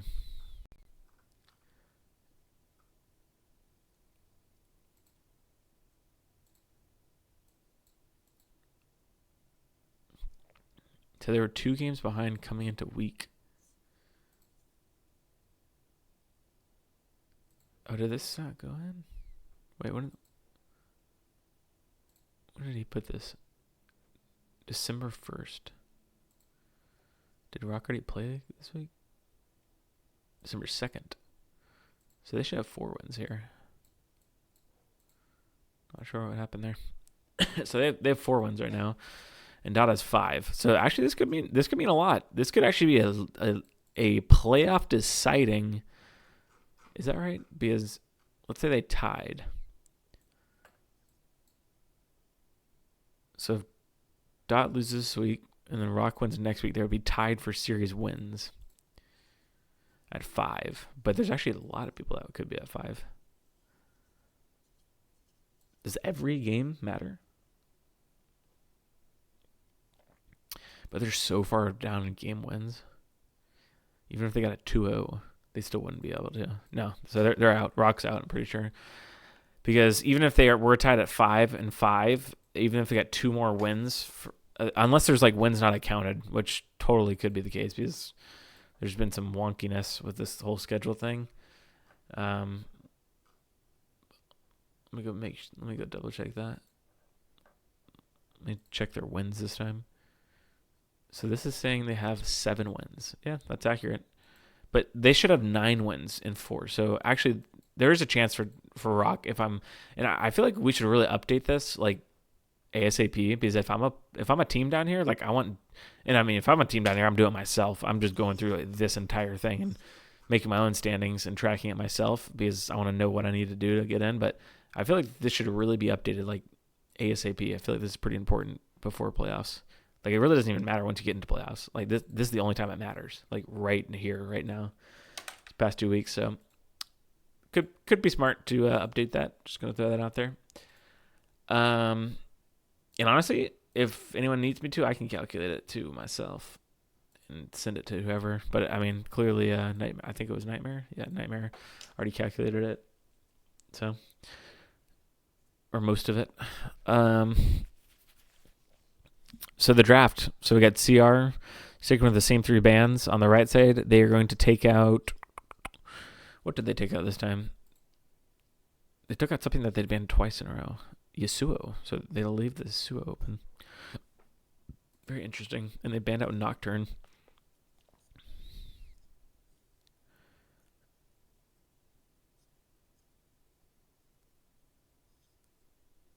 Very interesting.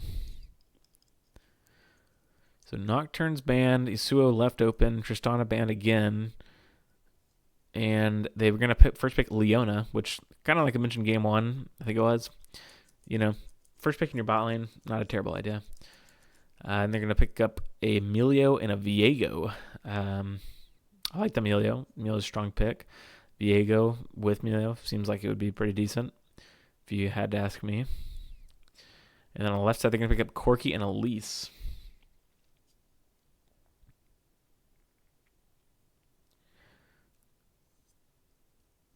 Corky and Elise. And then I could pick up a Sivir. Sivermelia, that seems kind of annoying. What would be the most hype first round playoff match in your opinion with the current standings? Oh, I'll absolutely answer that in just a second. Top 4 seeded teams select the teams they want to play against. Yep, I love that format, by the way. I think that's a really fun format. So it is not necessarily first seed versus 8th seed. Yeah, I do really like that. I think it actually gives, because before it was like, okay, everyone makes the playoffs. It really doesn't matter. Like, okay, but we'll take a step back. I played like in like 10 plus seasons of Beer League, and it used to be literally every single team played the entire regular season, and every single team made the playoffs.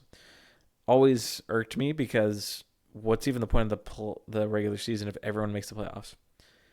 It was for fun clearly, but I don't know. It just didn't like I think one time we had like I swear it was like an 18 or like 26 week regular season.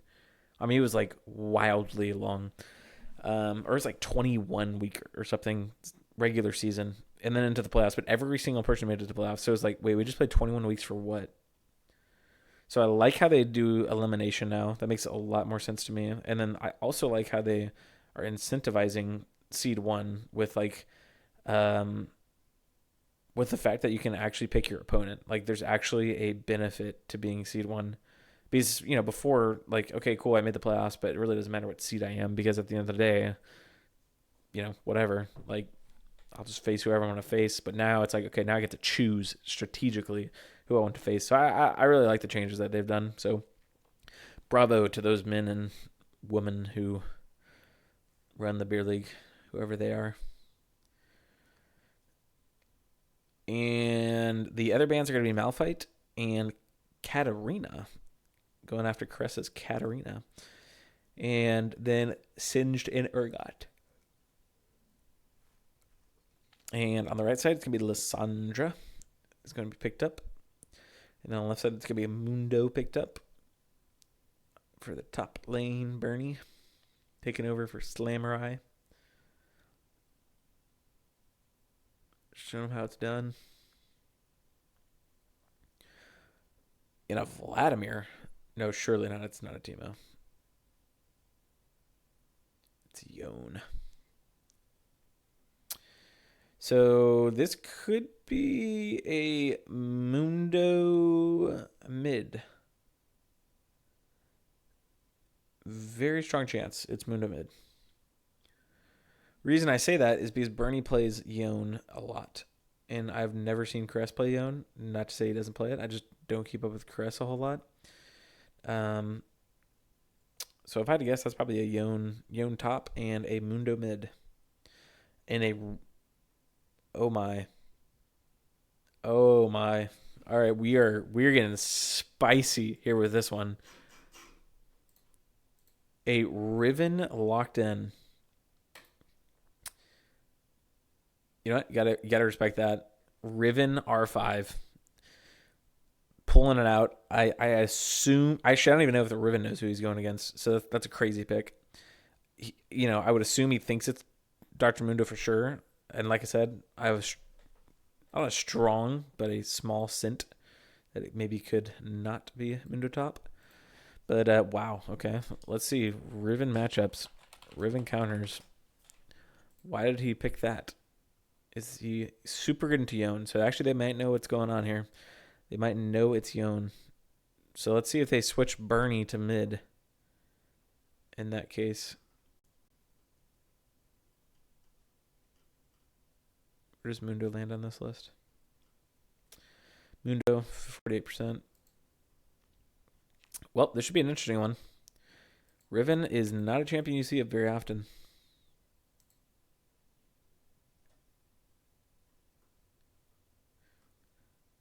And while we wait, I'll be right back.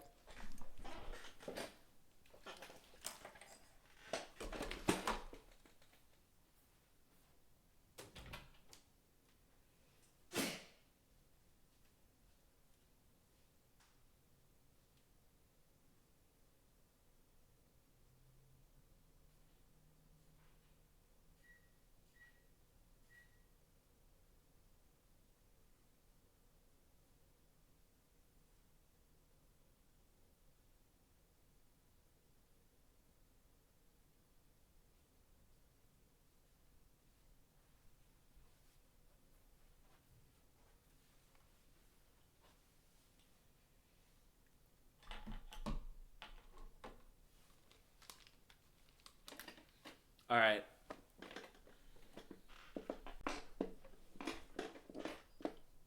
Now time to get to the question in the chat. Ugh. What's the most hype matchup I could see? Let's see. Let's look at these ratings really quick. I mean, it's honestly hard to say because there's so many seeding things that could change that it's like who's going to be the fourth team.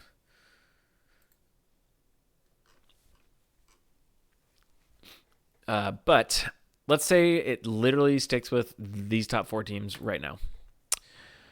In that case, and let's just say it sticks with these 4. Dot being the last team in.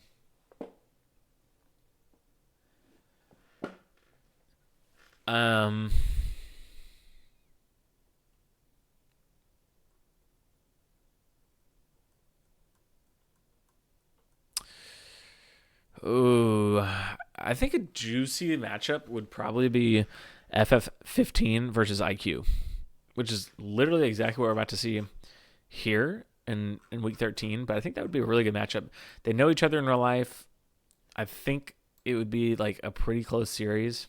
I think that might be the best matchup. I mean, right after that, I would say like maybe like Win in Rome versus, I don't know, dude. It's always hard to say because like, I mean, like we haven't really lost many games this season, and really neither have any of these top 3 teams. So it's like in the first round, like are all 3 of these teams just going to absolutely destroy whoever they play? There is a higher likelihood, clearly. So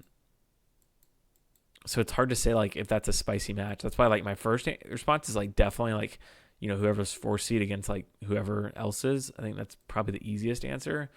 But if it's not that, then I would say Win in Rome versus Dot, because our top laner on Win in Rome knows some of the players on Dot in real life. So I think if there's real life rivalry going on, that always adds, you know, a little spice.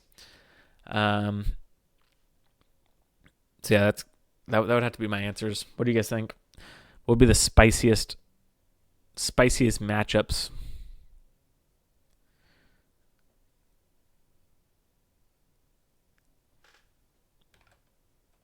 Let me hear them.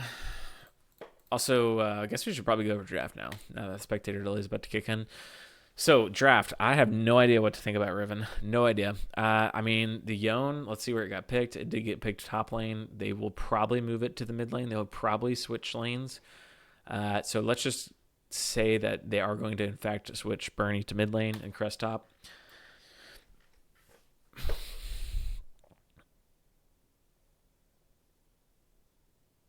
Man, I don't know. These are some weird teams. If I had to put my money on it,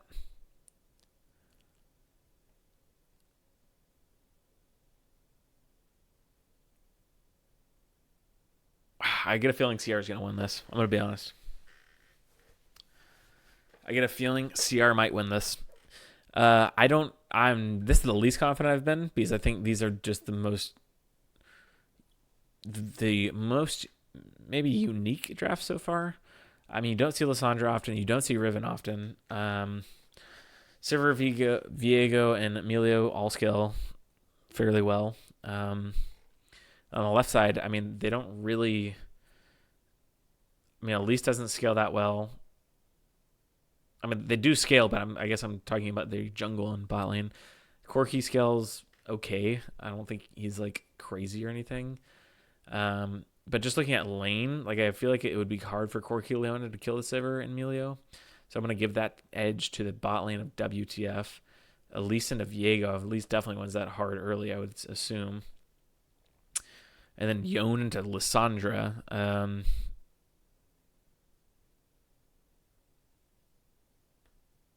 I don't know, but if I had to guess, I would probably say Yone wins that. And then Mundo into Riven feels like it's probably Riven favored, but I have no idea, honestly. I mean, we already looked that part up, but I guess it just in general, like, I don't know. I honestly have no idea, but if I had to put my money on it, I'm going CR here. That's my guess. I'm going CR here. Bernie just absolutely carries. Let's see what happens. Oh my gosh, the perfect timing. IQ versus PPP. That would be a pretty dope matchup too, yeah. I feel like it's going to be the 4th seed against whoever they play. Is pretty much what I think. Let's go CR. Is Trev endorsed? Lock it. I will be at 49.1K on it right now. Yeah, someone's got to make a poll. I have no idea how to do it, or else I totally would. Actually, is this how you do it? Let me look at it now. No.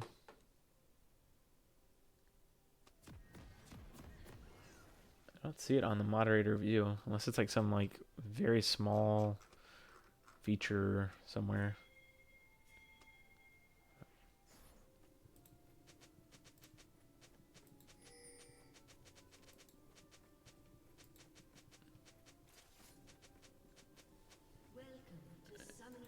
I don't know. I tried. Got a lot of pinging going on here. Got some Leona pings, some Mundo pings, some good lucks in the chat. And here we go.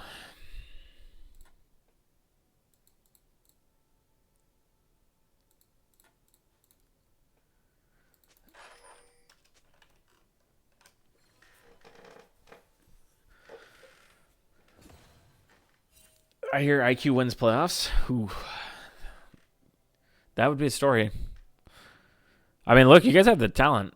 I mean, if you remember preseason, I voted you guys #1. But you know, you guys are still connecting the dots here.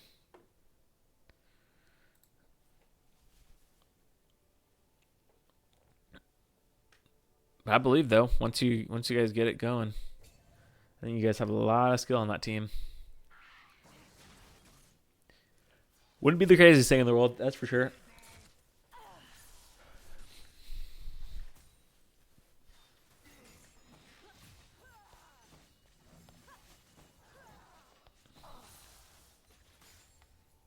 Start of the oven for cookies, by the way. Chipotle and cookies. What a night. What a night. Can't ask for much more. Actually, a solo queue win streak. That'd be nice.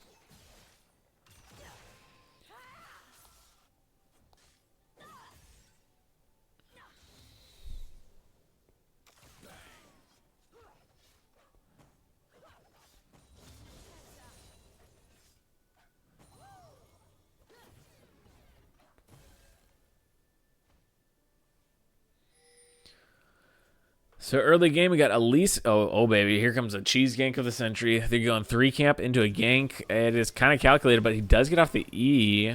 Is it going to be enough? He's going to have to prompt the flash. He does flash. Didn't see the cocoon where it went. It might have went into the spell shield of Sivir. But let's see how Viego reacts here, because he just realizes that, okay, Elise is bot. He is going to start moving into the jungle. Let's see what happens here. Elise got a quick back off, so he might only lose 1 camp from this, which honestly isn't the end of the world, considering Emilio lost both sums and Sivir lost cleanse. But actually, Sivir is just flashing in. Oh, gets stunned. Does he have enough damage? Yes, he does. It's going to be first blood. Stone G flashes. Does he have enough damage now? Yes, he does. And he might actually take down both here. Don't think the Emilio can outduel him. Yep. It is a double kill. So the Elise gank majorly pays off here as he only loses 1 camp from that. And honestly, tempo-wise, it's not even that good for Viego. And oh boy. Actually, okay, so they did put Bernie top lane into the literal worst matchup for Yone. That's why they picked Riven. And he solo kills him at level 4. That is never a good sign. And he used both sums. And he has Ignite. I like the exhaust take from Yone. It's pretty smart.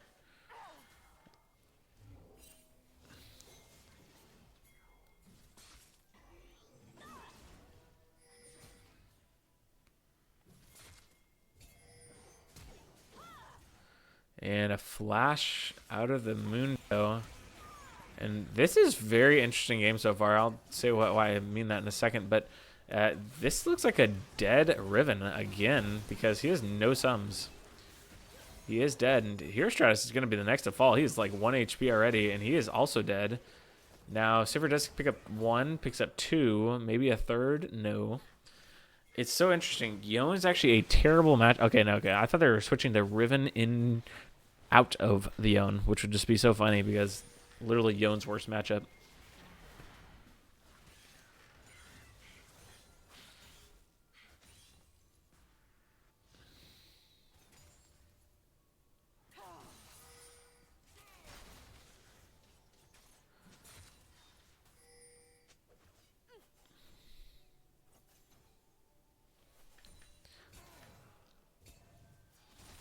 So we got some Fed members here so far. We got Sivir with 3 kills.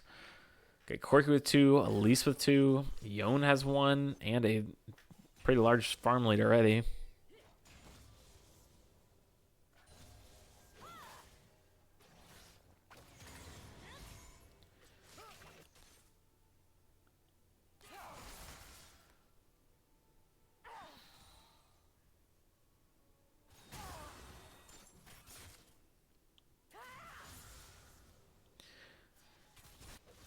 And a gank. It's a full-on battle here as Melio goes down. And nice gank by Elise. Another battle going on actually here in the chat. A love battle.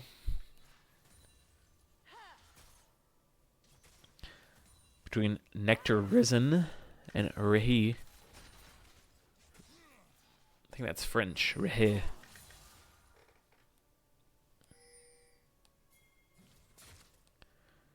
And Viego is looking, he might find one camp, as Elise might not go all the way.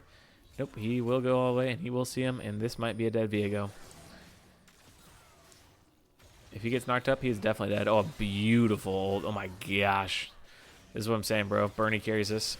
That's 2 kills for sure. Riven's just dead. Wait, cocoon? Why did it take so long to get out of the cocoon? But it should still be a dead. I believe they tower dive him here. I mean, Elise, no.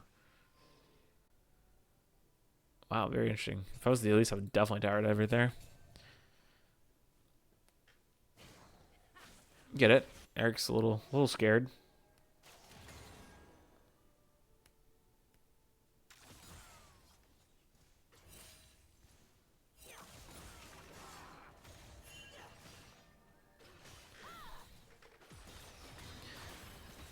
And Bernie just doing his thing up here.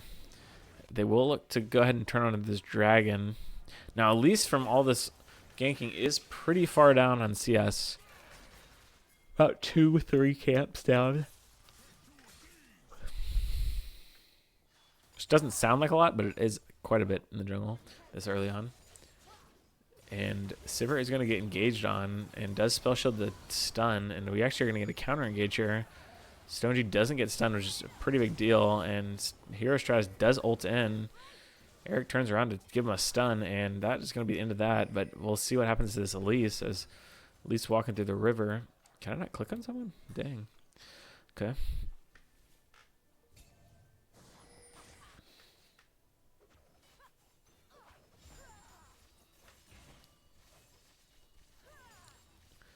And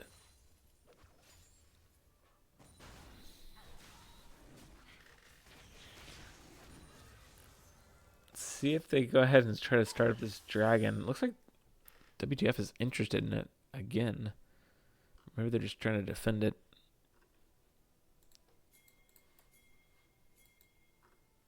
They do have a ward on him. Let's see what they go ahead and try to do. They're not going to do anything. But really good information there is Leona and Elise are sitting on their ward.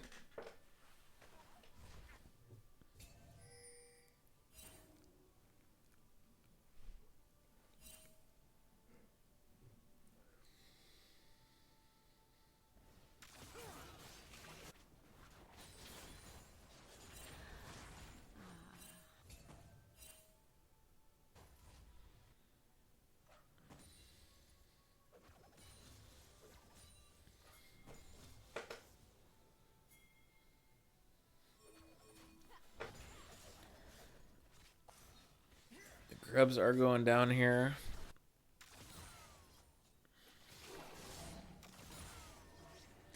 Let's go ahead and look at the individual gold leads. See what's going down. So got a massive gold lead in the top line already. 1.3k gold lead for the Yone, who's supposed to be countered by Riven. And then you got a 500 gold lead for Elise. You got a 300 gold lead for Mundo. You got a 200 gold lead for Sivir and a 200 gold lead for Leona. So really the only like massive gold lead is top lane so far. Honestly, I kind of want to go back and see what happened. How did the Riven die? I wonder if it was just like an outplay or a misplay or what. Here Stratus barely gets out there. Oh yeah, that's tilting. Gotta hate when that happens. Can't get that one last auto attack off. And Elise might be in trouble here actually. It's gonna, yeah, misses the flash shoot. That is a tilting series of plays there for Mr. Elise. Ooh, and Yone doesn't get the knockup, but Riven actually goes back in and is going to die for it. I'm going to go ahead and take this time to go ahead and go back all the way back to the first Riven kill. I'm just curious on what happened here. I don't think we saw it. Is this a misplay or what? No idea why Riven's supposed to win the matchup anyways, but I'm just curious on how this went. Oh, he predicted the dash back. He just held his flash too long. Did he exhaust there or no? He did. The exhaust came up clutch too. Exhaust is so crazy. Yeah, exhaust him here. Honestly, the exhaust didn't even do much. The Riven didn't even attack back.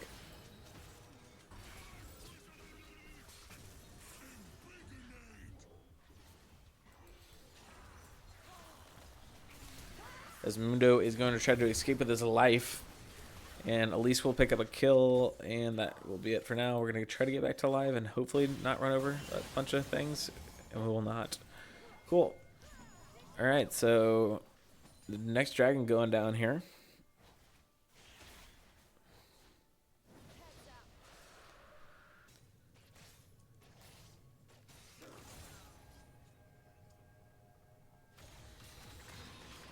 Some good damage from Yone.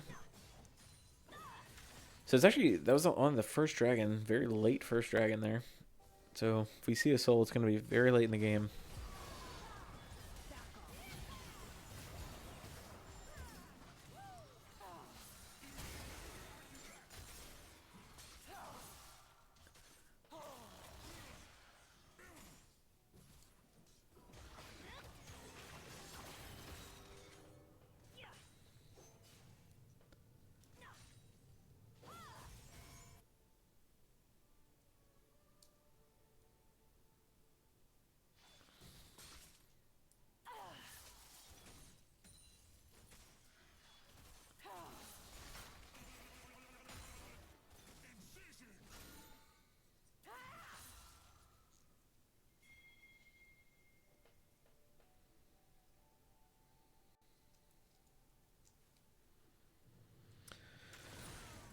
So the game's really slowed down here.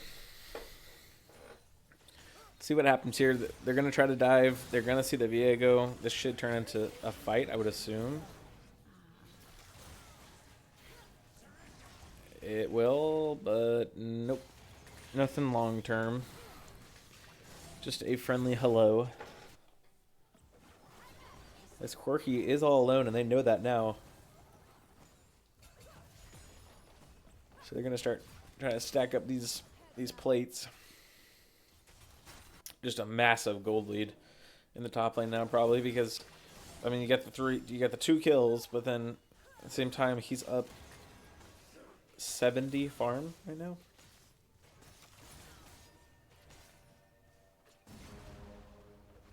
And a pretty big lead in the jungle too, 17 farm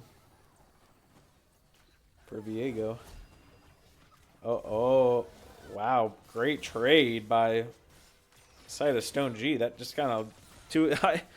two ADCs just auto attacking each other. Really, not much to say there. But just better auto attacking by the side of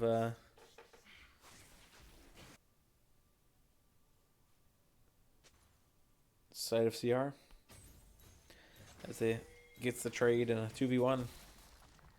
Oh man, Mundo is just going crazy. They're starting to build up a bit of a gold lead here, especially once this mid turret goes down. They're gonna be rolling.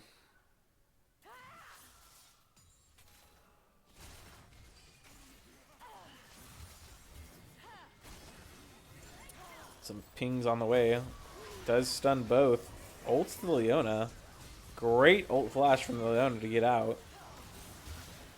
Some big cooldowns from both sides going out real quick. And oh nice. That at least buys enough time as it goes up in the air to survive. And the Riven gets 2 in that engage. Great engage by the Riven.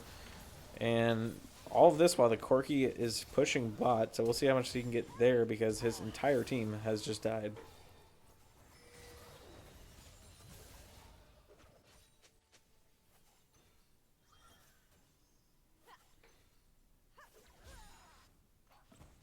He will get an entire tower. It's pretty good. Red team's turret has been destroyed.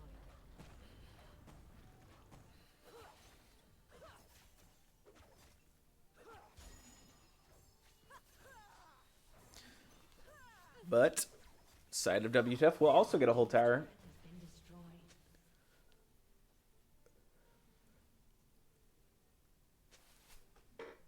See how much gold Corki has? About 1,000 in the pocket. Gold leads looking like 1.2k in the top lane for Yone. Got a 1.2k gold lead in the jungle for Elise. Got a about 600 gold lead for the Mundo and the mid lane. So all of top side's winning for the side of CR. In the bot lane, you got a 1.4k gold lead for Sivir, which is going to be really their win con here.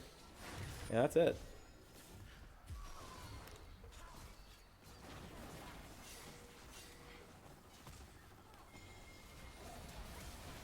A flash out of Viego. He's got to get out of there because he's getting low. Corki doing quite a bit of damage. The Riven tries to go in. Leona misses her engage. And the Yone does not. And that is a dead Riven.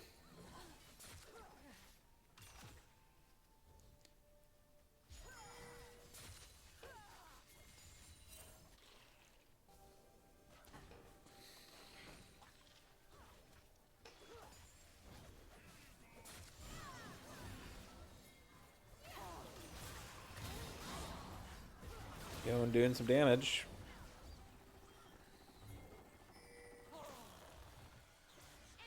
Stone G gets caught out. This could be a really big catch, and it is. Or he's going to go down. Oh, Eric, both the Erics behind the play, but not much they can really do here except for run. Maybe buy some time. As Bernie gets caught out too. What is the positioning here from CR? It seems like both of these times when it's come to team fight time, it's just kind of all over the place.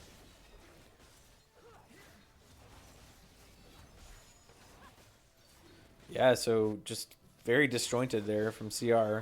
First, their ADC is too far. And then Bernie gets too far.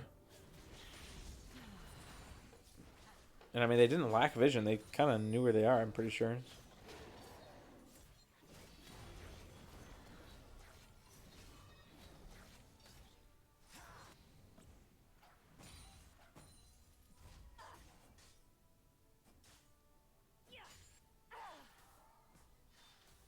Blue team's turret has been destroyed.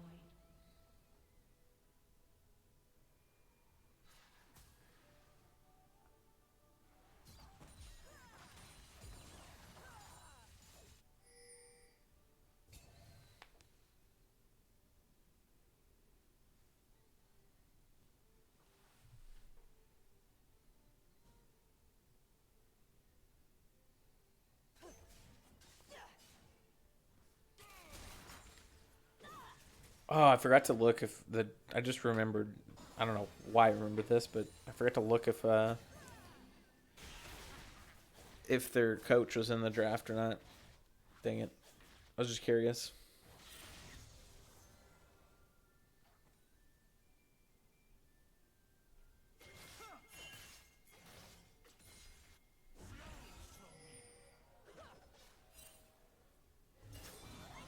They see Bernie. They're going to try to get a pick here, and he's going to ult out, and he's out of there. Actually, go back in for damage. I like that. I was thinking Lissandra might ult him there, and they might just bait him, but not quite. Lissandra doesn't fall for it.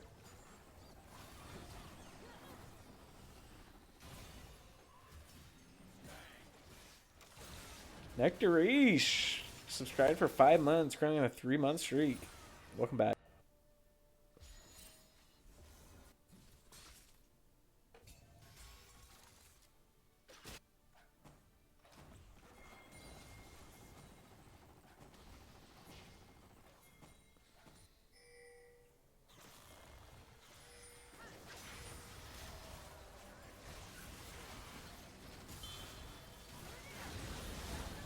A lot of damage coming out here as Eric29 will fall, and so will Bernie. Honestly, I need to watch that one back. I'm not even entirely sure how we got into this situation.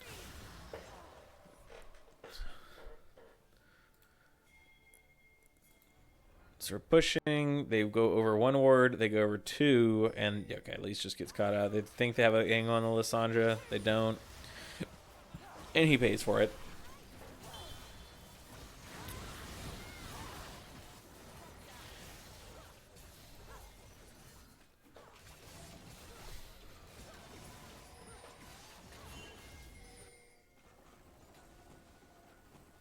And let's see what happens here. They do have a TP coming in, so they're actually going to stop.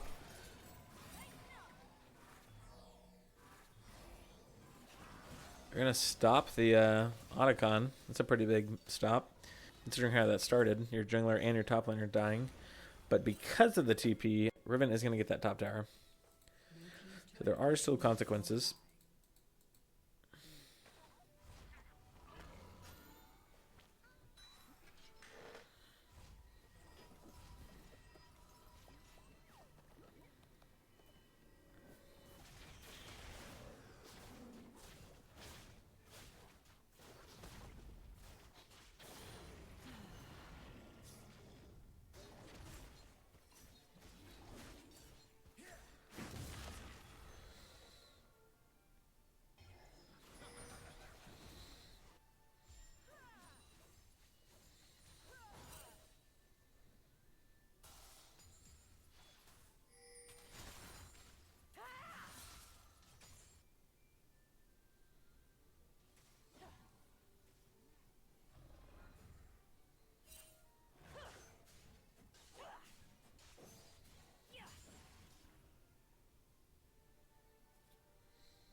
Another fight breaking out here mid.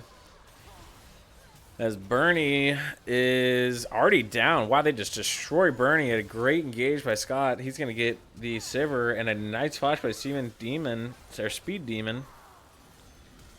And, man, it's just the team fighting difference here in this game. With 2, I would say, pretty evenly drafted comps.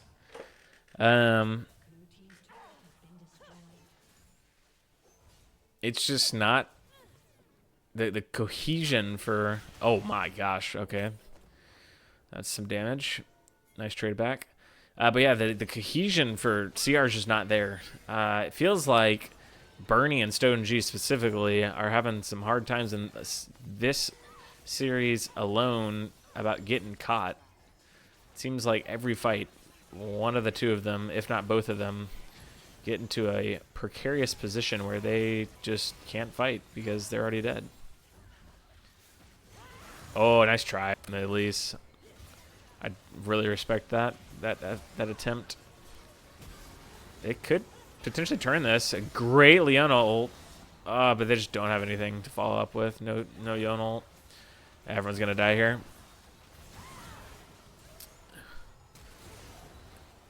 Yeah. So that is a massive swing right there. And it's really just come down to these team fights. I mean, I feel like they're playing the fights, or I'm sorry, the laning well and everything. But yeah, when you just can't team fight, or you just never get the chance to team fight, 5v5, it's kind of hard to win.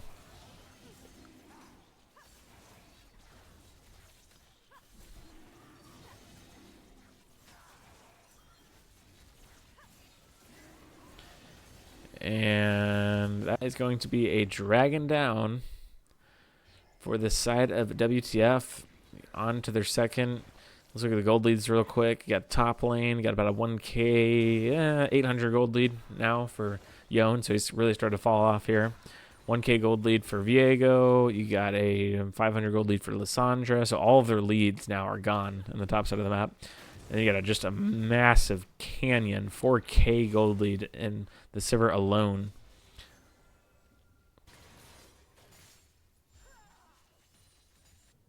And then a 300 gold lead for the Milo.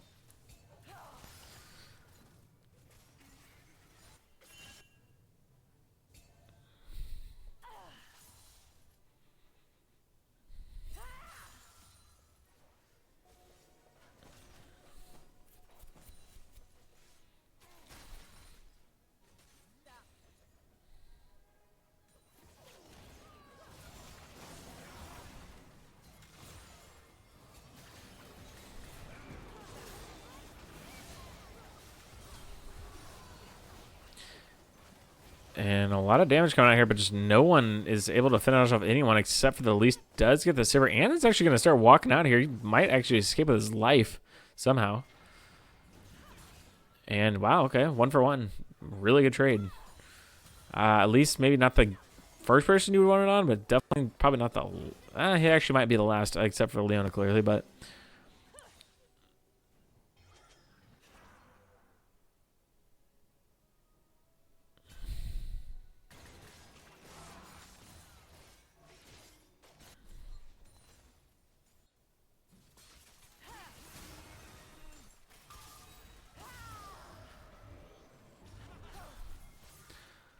And Caress in a bit of a situation here as he's going to get stunned up, and his health seems to be dwindling quickly, but not quick enough. This would be an interesting gold graph game. Just looking at the gold graph.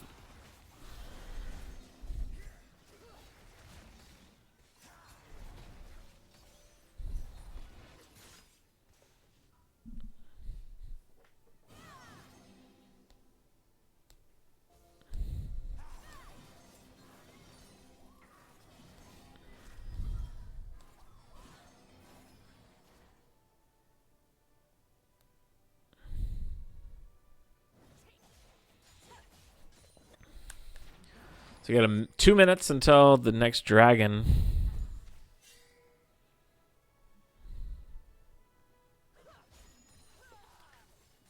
Baron is up.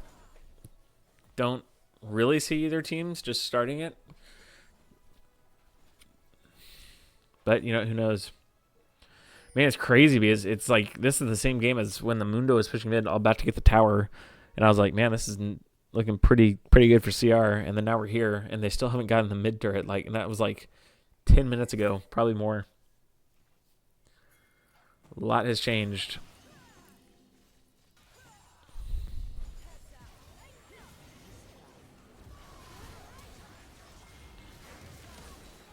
And just another engage, and another just absolute wipe.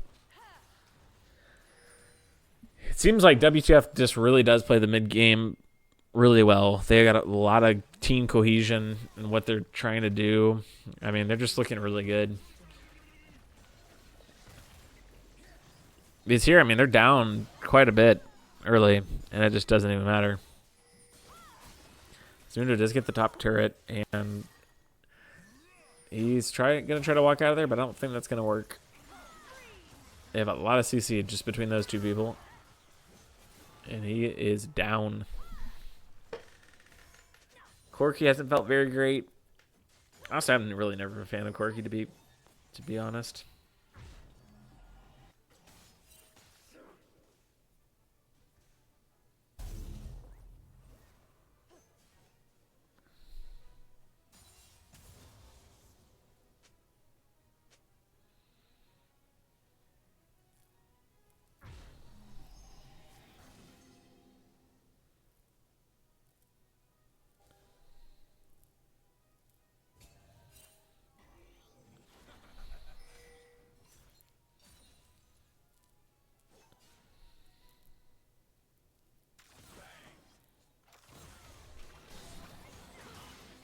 Got an engage here from Bernie.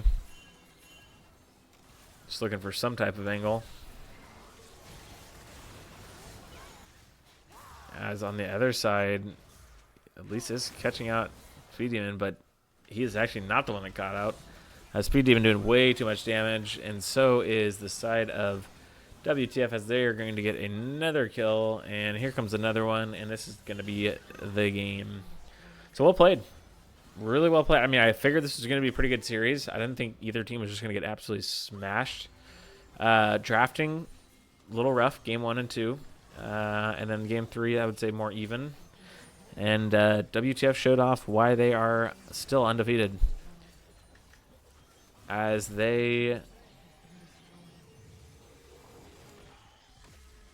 just really good mid-game. I mean, there's really not much else to say. Mid-game fighting. They're very coordinated, so that's really all you need.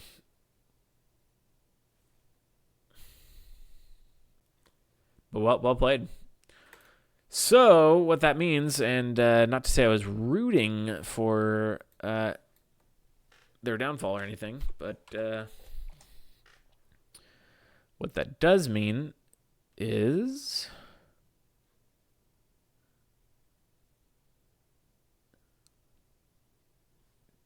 go to seasons. We go to what it means is goodbye CR. And the reason why it doesn't look like that is because, well, how does CR have one more game than us? We've already played this week. Oh, because they haven't had a bye yet. That's right. We have. So what this means is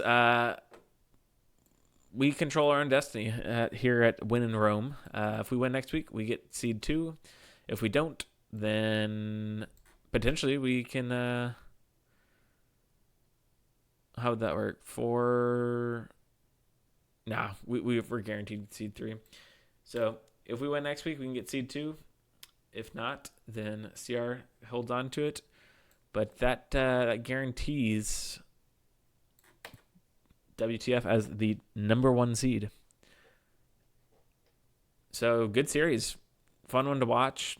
Back and forth. 3 games. Pretty much checked off all the boxes that you'd want it to check off. Let's look at the damage here. 47k coming out from Snark. Wow. Yeah, it's a lot of damage. His gold lead at the end of the game, 7k by himself. That's pretty good. I am interested to see what this gold graph looks like, though. Because man, oh man, did CR throw their lead.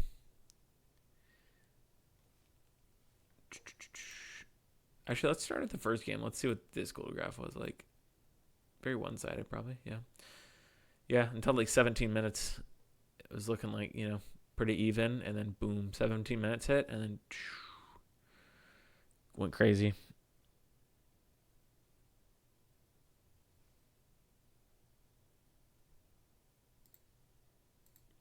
And then here, kind of similar, like pretty even really throughout most of the game. And then 5k gold is pretty big. So really until like 20 minutes. And things just started to get out of hand. And then the game that we just watched is this one. Let's see how this gold graph looks like. Yep. So they're up 3K gold lead, and then within the span of 5 minutes, it became even, and then with a span of another 5 minutes, they were up 5K. So an 8K gold swing in 10 minutes. That is what you call a throw. But it happens because, my goodness, do I throw all the time. But I really did think Sierra might have that one at the beginning. But yeah, just mid-game they were outplayed. But that's always a good one, because when it is a close game and then you get into mid-game and you lose, that can be a really good VOD review. Because that is really where the team macro and coordination comes into play, and that's where you can really improve as a team on a VOD review. Whereas, like, if someone's just getting blasted in lane, it's kind of hard to review that. Like, I mean, what are you supposed to say? Like, hey, you just suck? Like, not much to say there. Like, hey, you got gapped. Sorry. So it's a good one to VOD review. I honestly, game 1 and 2, not much there to VOD review either team. I think VOD review the draft, and that's pretty much it. So, but GG's to both teams. WTF takes firm control and secures number 1 seed in the beer league. So they'll get the first pick at who they want to play in the playoffs here in 2 weeks. And then CR opens up the door for my team, Win Rome, to take number 2 seed, as we have less losses than them currently. And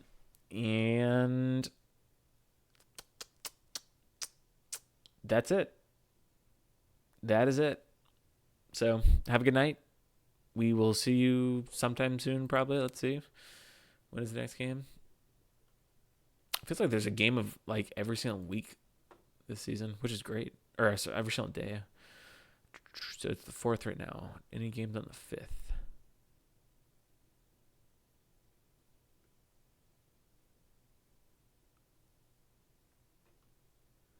Got one on the 6th.